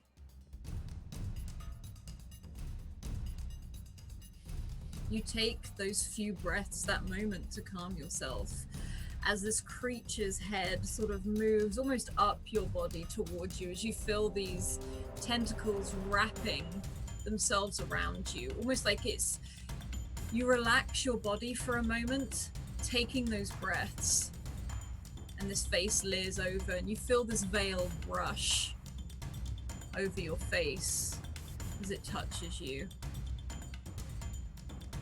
It You was hear a real, Papa. voice. It was real. You I hear always a told you it was voice. real. You hear this voice come from beyond this veil. Your own voice. As it reaches out. And you feel two hands, these long fingers, held out towards you. And in your own words, you hear, "You were right. Do you want to see it all?" Yes. And there's a moment as you say that, these long fingers cover your eyes and drag themselves down your face, closing your eyelids. Doris, you have been gifted an automatic success. How do you want to fight your way out of these, and would you like to use it? Oh. You don't have to, okay. you can leave it up to the dice. I would love to. So I'm surrounded by these creatures with creepy crawler peoples, right? Yeah, they're sort of slowly piling up on top of you, and you can see this light. You saw Noah run away from you, but this thing throw him back. And as you're sort of like trying to keep yourself up, your head up, Right. you watch this thing almost like a spider over him, and you notice these tentacles coming out as he starts to fold Okay. down into the ground and disappear. So I see from a distance Noah getting pulled in. Mm-hmm. Okay. You see a light behind him, what he was aiming for.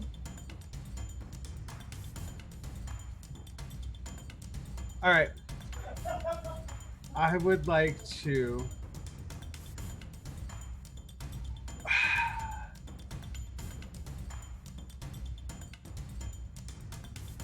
Oh my god, I don't even know.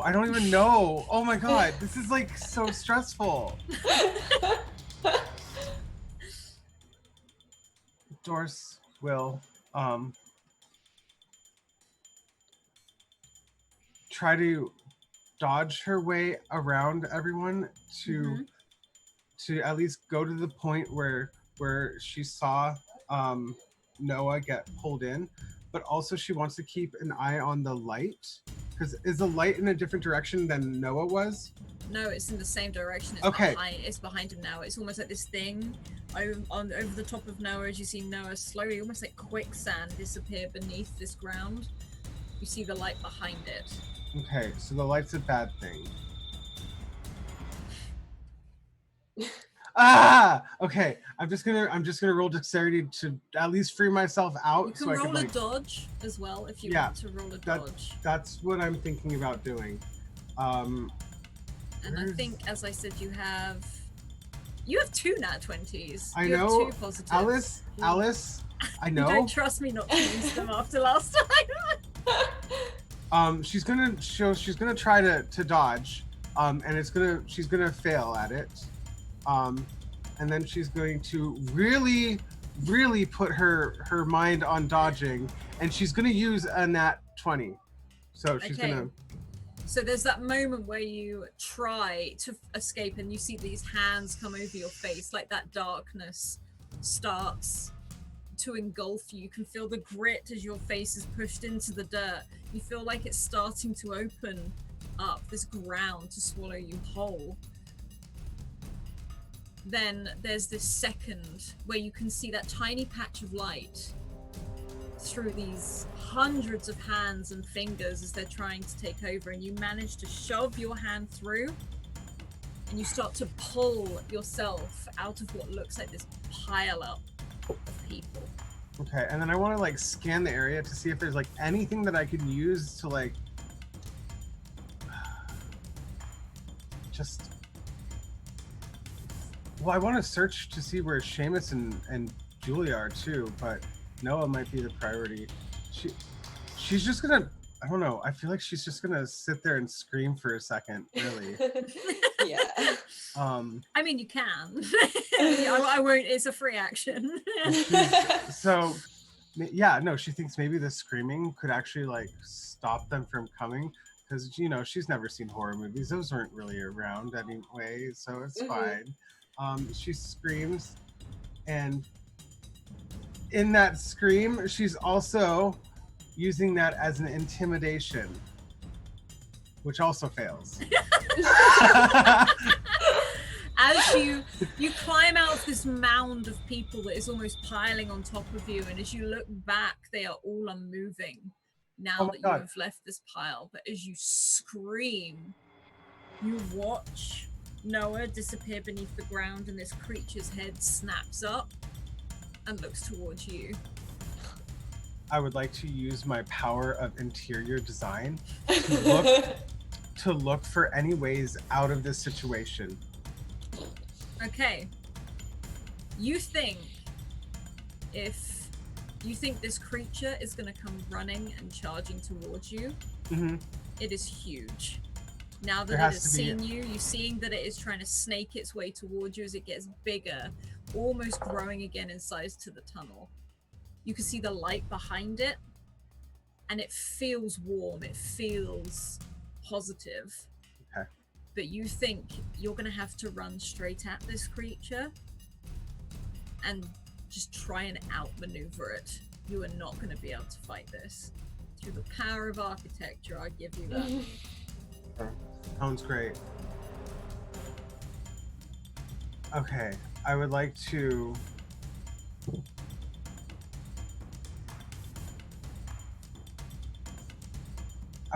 grab out of my bag on my shoulder that I have a little camera that I have that has a flash on it, because she's been sightseeing, and one of the things is she has a flash photography lens camera. It was very, very expensive for the time. Very expensive. It's like one or two of its kind. So she pulls it out, and literally the first thing she does is point it at the thing that's like it's really going to come towards her. So she gets out that camera and has the flash on as the highest aperture setting of like brightness, and she just starts clicking the like power button, the camera button over and over again as she does like zigzaggings away to try to deter them from actually coming to her as she runs towards the light. I want to stress this is the best image I think you've ever done in a game. With you as you tear. And remember, my dress is completely ripped up to the knee. Hair is now not coiffed and perfect anymore. I need you to roll me either a dodge or a dexterity. To avoid this, and I will say you can do it with advantage as you flash this. Okay. Well, flash. Okay. I'm gonna use dexterity. Can we get some like RNG Jesuses in chat, please? Oh my god. It's a failure. What is this character? Why is she so not good at? Roll one more time. Oh right, advantage. It's a success. Oh my god. Oh. Okay. You screaming with a camera in hand tear towards this creature that grows in size. Its shoulders now hitting the top of this tunnel. These long fingers, almost like razors, sort of carving through the rock, making it sort of start to crumble.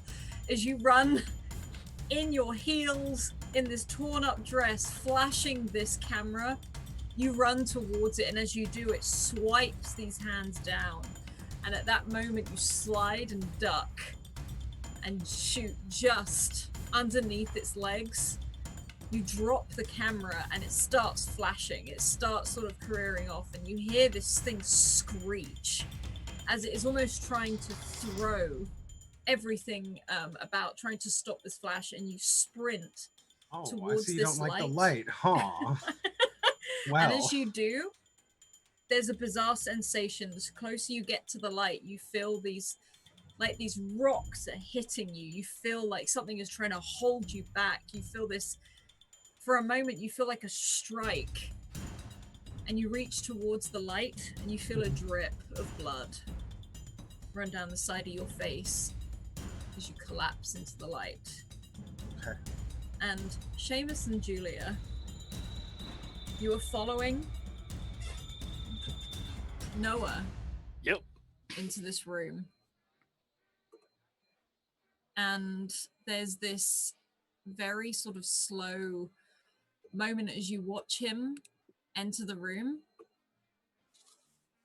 And he doesn't close the door. Hey, boss, how'd you get in front of us? Just turns the corner. And you look into the cabin. And you see Noah there, sat on the edge of his bed. And he doesn't look at you straight away, but slowly starts to turn and look at you. You see a very tired face. You see dirt and dust and soot from what you know is like the gravelly sort of black rock from outside on a train track. Almost like a smog across his face. You can see blood sort of running from his ear, sort of cuts across his face. And he blinks at you a few times, almost as if he doesn't recognize you. Seamus is going to walk up and kind of kneel in front of him and be like, what in the hell happened to you? Where's Doris? You hold his head. Yes. And he turns and looks towards the bedside table where a radio crackles. And he says no words at all, but he closes his eyes and lays down on the bed, hands across his chest. And you notice a welt of blood pooling across his jacket and across his shirt. And what looks like some huge shards of metal slowly seem to start to appear as they do.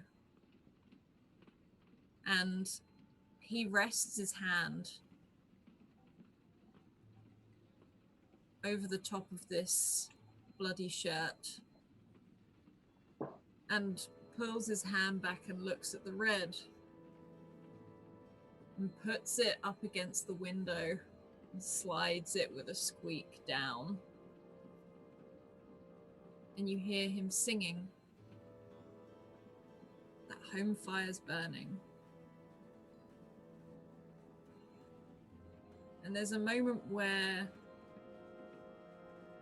you realize when you heard the song that first time, it was Noah outside the train. He was singing that song. And he sings it again now. And this radio crackles. And you hear a voice come through. I think this is it. This is it. This is where we are. Quick! And then it breaks up again. And another voice, a new voice. It's okay, Seamus. It's okay. And you hear running of footsteps all around you. It doesn't seem to be coming from any specific direction. But Noah doesn't seem to respond to you being in this room with him. That radio crackles and you hear that siren again. And the screech of brakes. Yeah, I think at first when he saw the blood pooling, Seamus would have tried to move closer to him. to Noah, but as soon as he started acting really weird, the stranger things got, he would have slowly moved back up against the door frame to the room, and he just speak out the door, Miss Julia, stay outside. I don't know I don't know what's going on in here. I'm just gonna get this stuff and let's get out of here. So he's gonna try to like just make a dash to try to grab whatever he can of the equipment.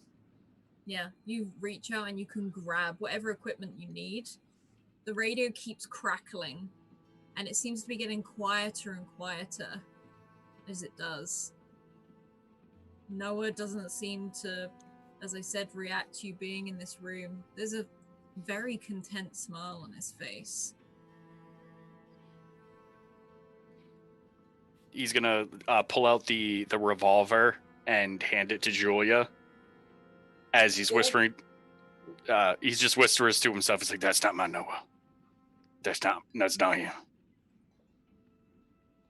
I feel like Julia like has her like the door frame is here, and she's like has her back here, and has Rebecca like off to the side here, like she's sort of shielding her a little bit. She just reaches a hand back and takes the revolver. And she's like, "I told you, spooky stuff, man. You know how to use that thing, right?" Oh yeah, I know how to use that thing. And she like very expertly will like cock the gun and like look real competent with it. Excellent. All right, yeah, let's get back to them. Maybe this is all a dream. Yeah, sure. Let's just go. Let's just go. Right. And as you start to leave the room, Noah sits up, slowly, steadily, still a hand for a moment. And you see him walk over to the wardrobe, and he opens the closet door. And again, not really paying attention to you, but he pulls out a jacket and shrugs it on. And he reaches into the bedside table and pulls on a pair of gloves before he turns and looks at you, reaches into the wardrobe one more time and pulls out a conductor's hat,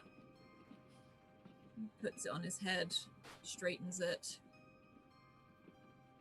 You see a ticket machine, almost as if it very slowly starts to appear around his chest, covering this wound.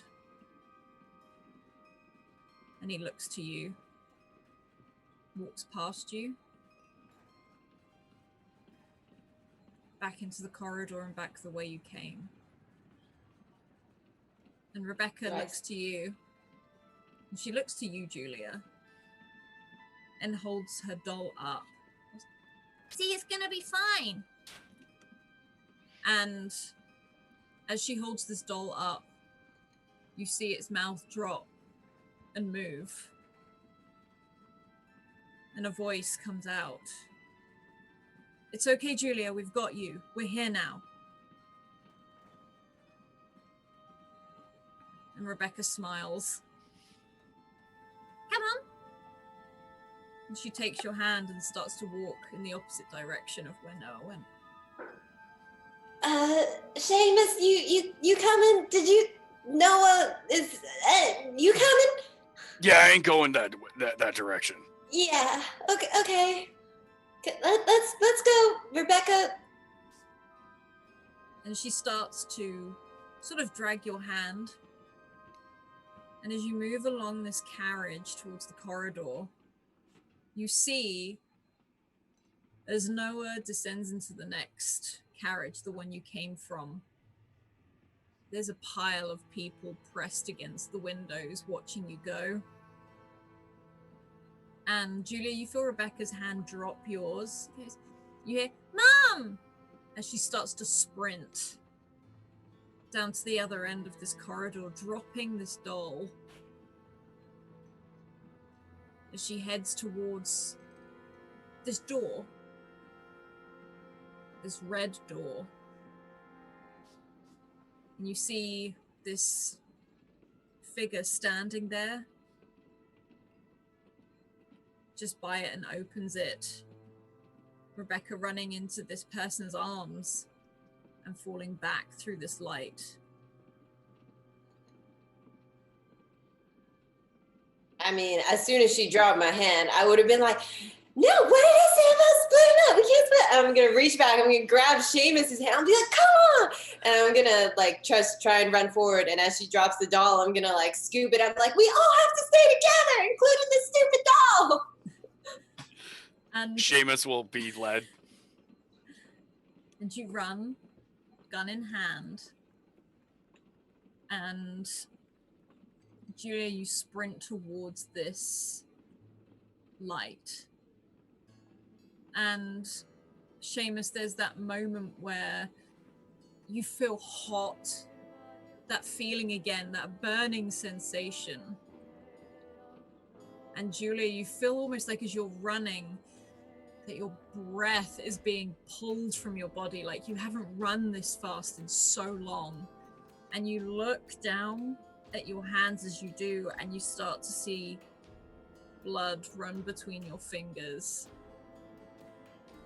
You can see your very clean shirt start to also leak this blood across the front. You turn to Seamus, and Seamus looks battered and bloodied. And Seamus, there's that moment just before Julia throws you both through this doorway, where you turn back and you look and you see Noah stamping tickets in the other carriage as people take their seats. Doris, you come round and you hurt like anything. You feel nauseous, you feel hazy, you feel weak. As you can feel this wetness, this blood that is sort of pooling around your forehead.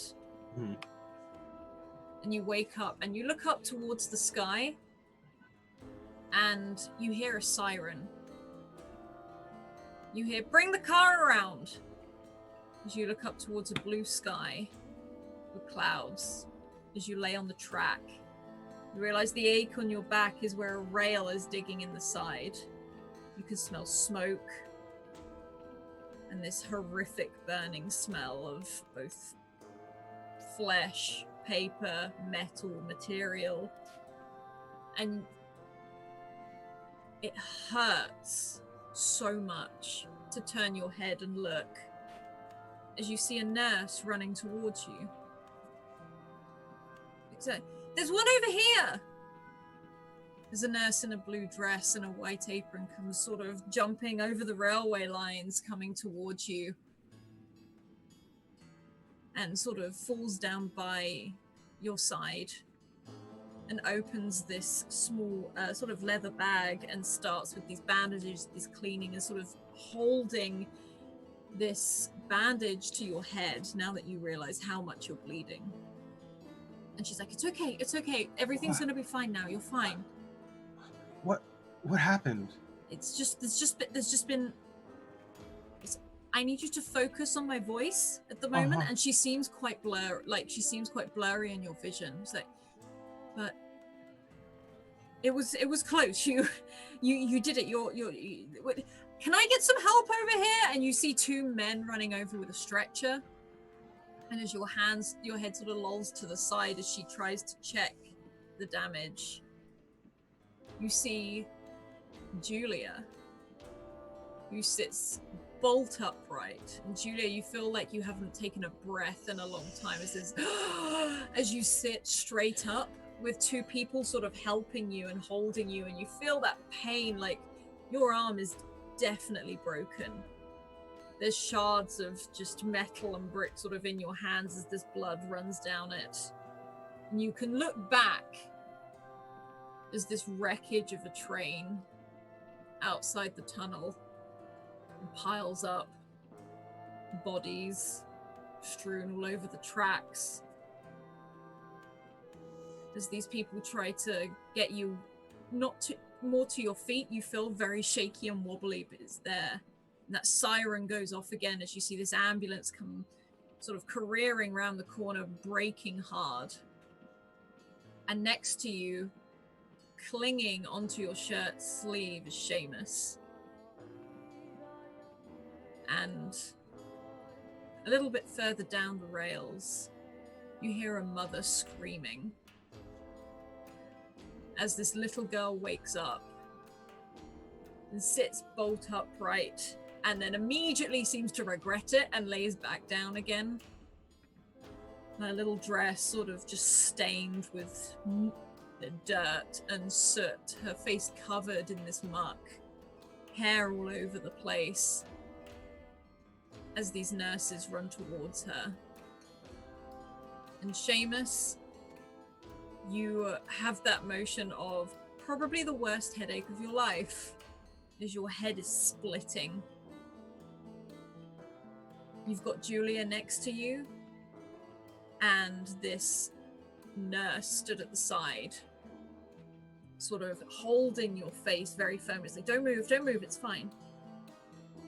And there's a moment where she looks back and calls for more help. And off to the side, you see them covering up the bodies. You see Noah, as a sheet is pulled over him. A huge shard of metal from the main structure of the train, almost piercing him to the ground.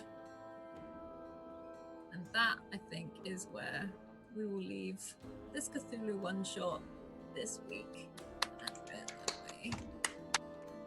So, Oh my god, Alice. Wow. Alice. I Oh, Nelly. didn't poison you this time, Ken. no. You should be You happy. just gave my woman. Oh, that was so good. That was so fun. Anyway, Damn.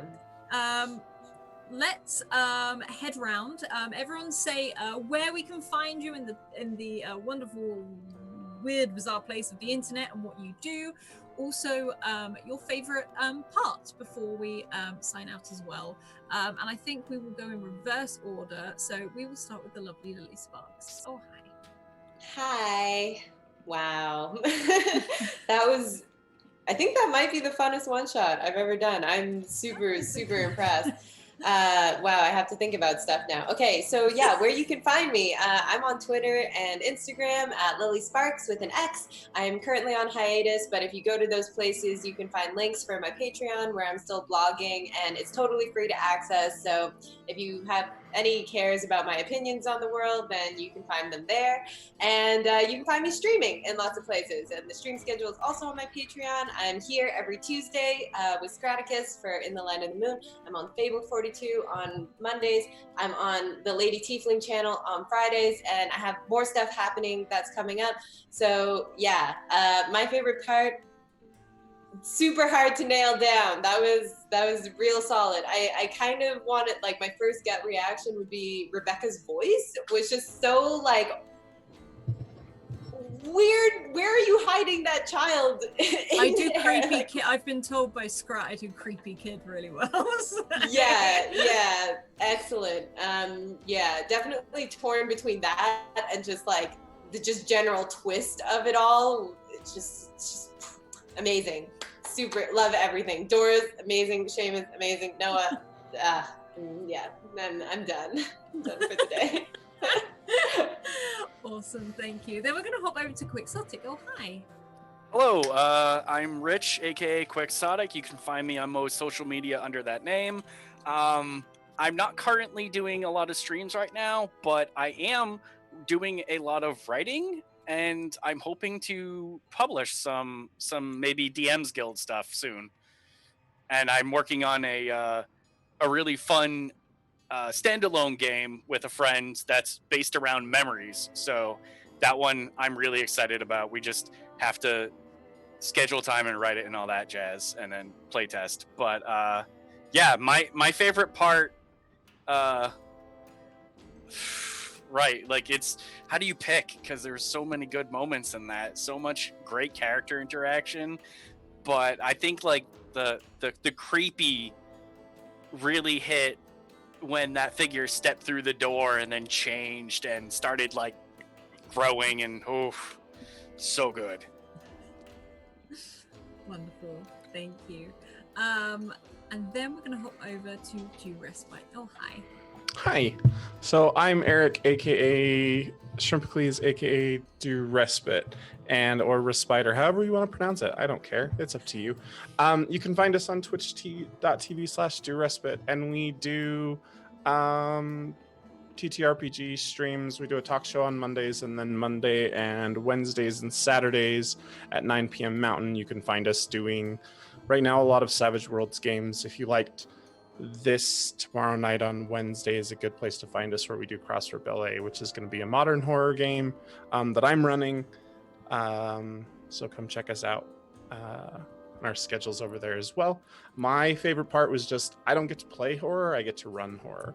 So I am a serial GM who doesn't ever get to play, and I never get to play in a creepy horror game. I always have to subject people to it. So getting to be subjected was fun, and is an experience that I think if you're a fan of horror games, you need to get every once in a while. So I'm really appreciative of that. Awesome, thank you. And last but certainly not least, the flasher of ankles, Kent. Hi guys, I am Kent Weaves on Twitch and Twitter. Oh my god, I really just like fucking loved everything about this. Alice is like one of my favorite DMs on Twitch and the world. Like I fucking love her style. Her creepy voices, oh my god, like what the fuck? I got chills and I wasn't even dealing with Rebecca. Yeah, the whole Rebecca moment was pretty good. Fuck, the entire one shot was my favorite. Can I use that as just a blanket? Like, I liked all of you. Y'all are really fun to play with. I mean, like, one of my favorite bits is when you weren't in the scene with Rebecca and everyone's going, oh, we should save Rebecca, and you're going, Yeah. literally, no, don't fucking save the kid in a horror fucking game. And especially, don't let the doll come with. Fuck no. Like, there's no fucking way I would be doing that. But, right now I'm doing a 35-day challenge of streaming, and we're on day 2, and I stream every day now. So yeah, that's where you can do. find me.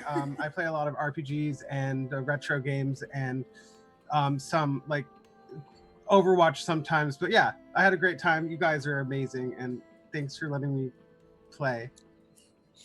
Awesome. I'm also selling turnips right now on Animal Crossing. How much? They're $6.38 right now.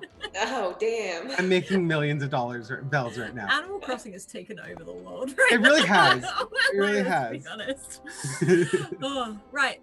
I am Alice, or White Rabbit Pick on Twitter. Thank you everyone for coming along for this spontaneous one shot. You're all amazing. I love all of your characters. It's the first time I've had characters that play a more humorous side of thing in Call of Cthulhu, which I love. Yeah, so that was fab. You can check out my stuff on my Patreon. I'm also a photographer as well as the headmistress of the academy. I am mostly a DM, but I do play over here as well. I will be DMing on maybe 2 or 3 new channels in the future, so keep an eye out for that as well. Otherwise, please check out all the links that are coming up in chat now. That includes the Discord. As I said, I lied at the beginning. There is no channel for this game because I'm here for once, not, yeah.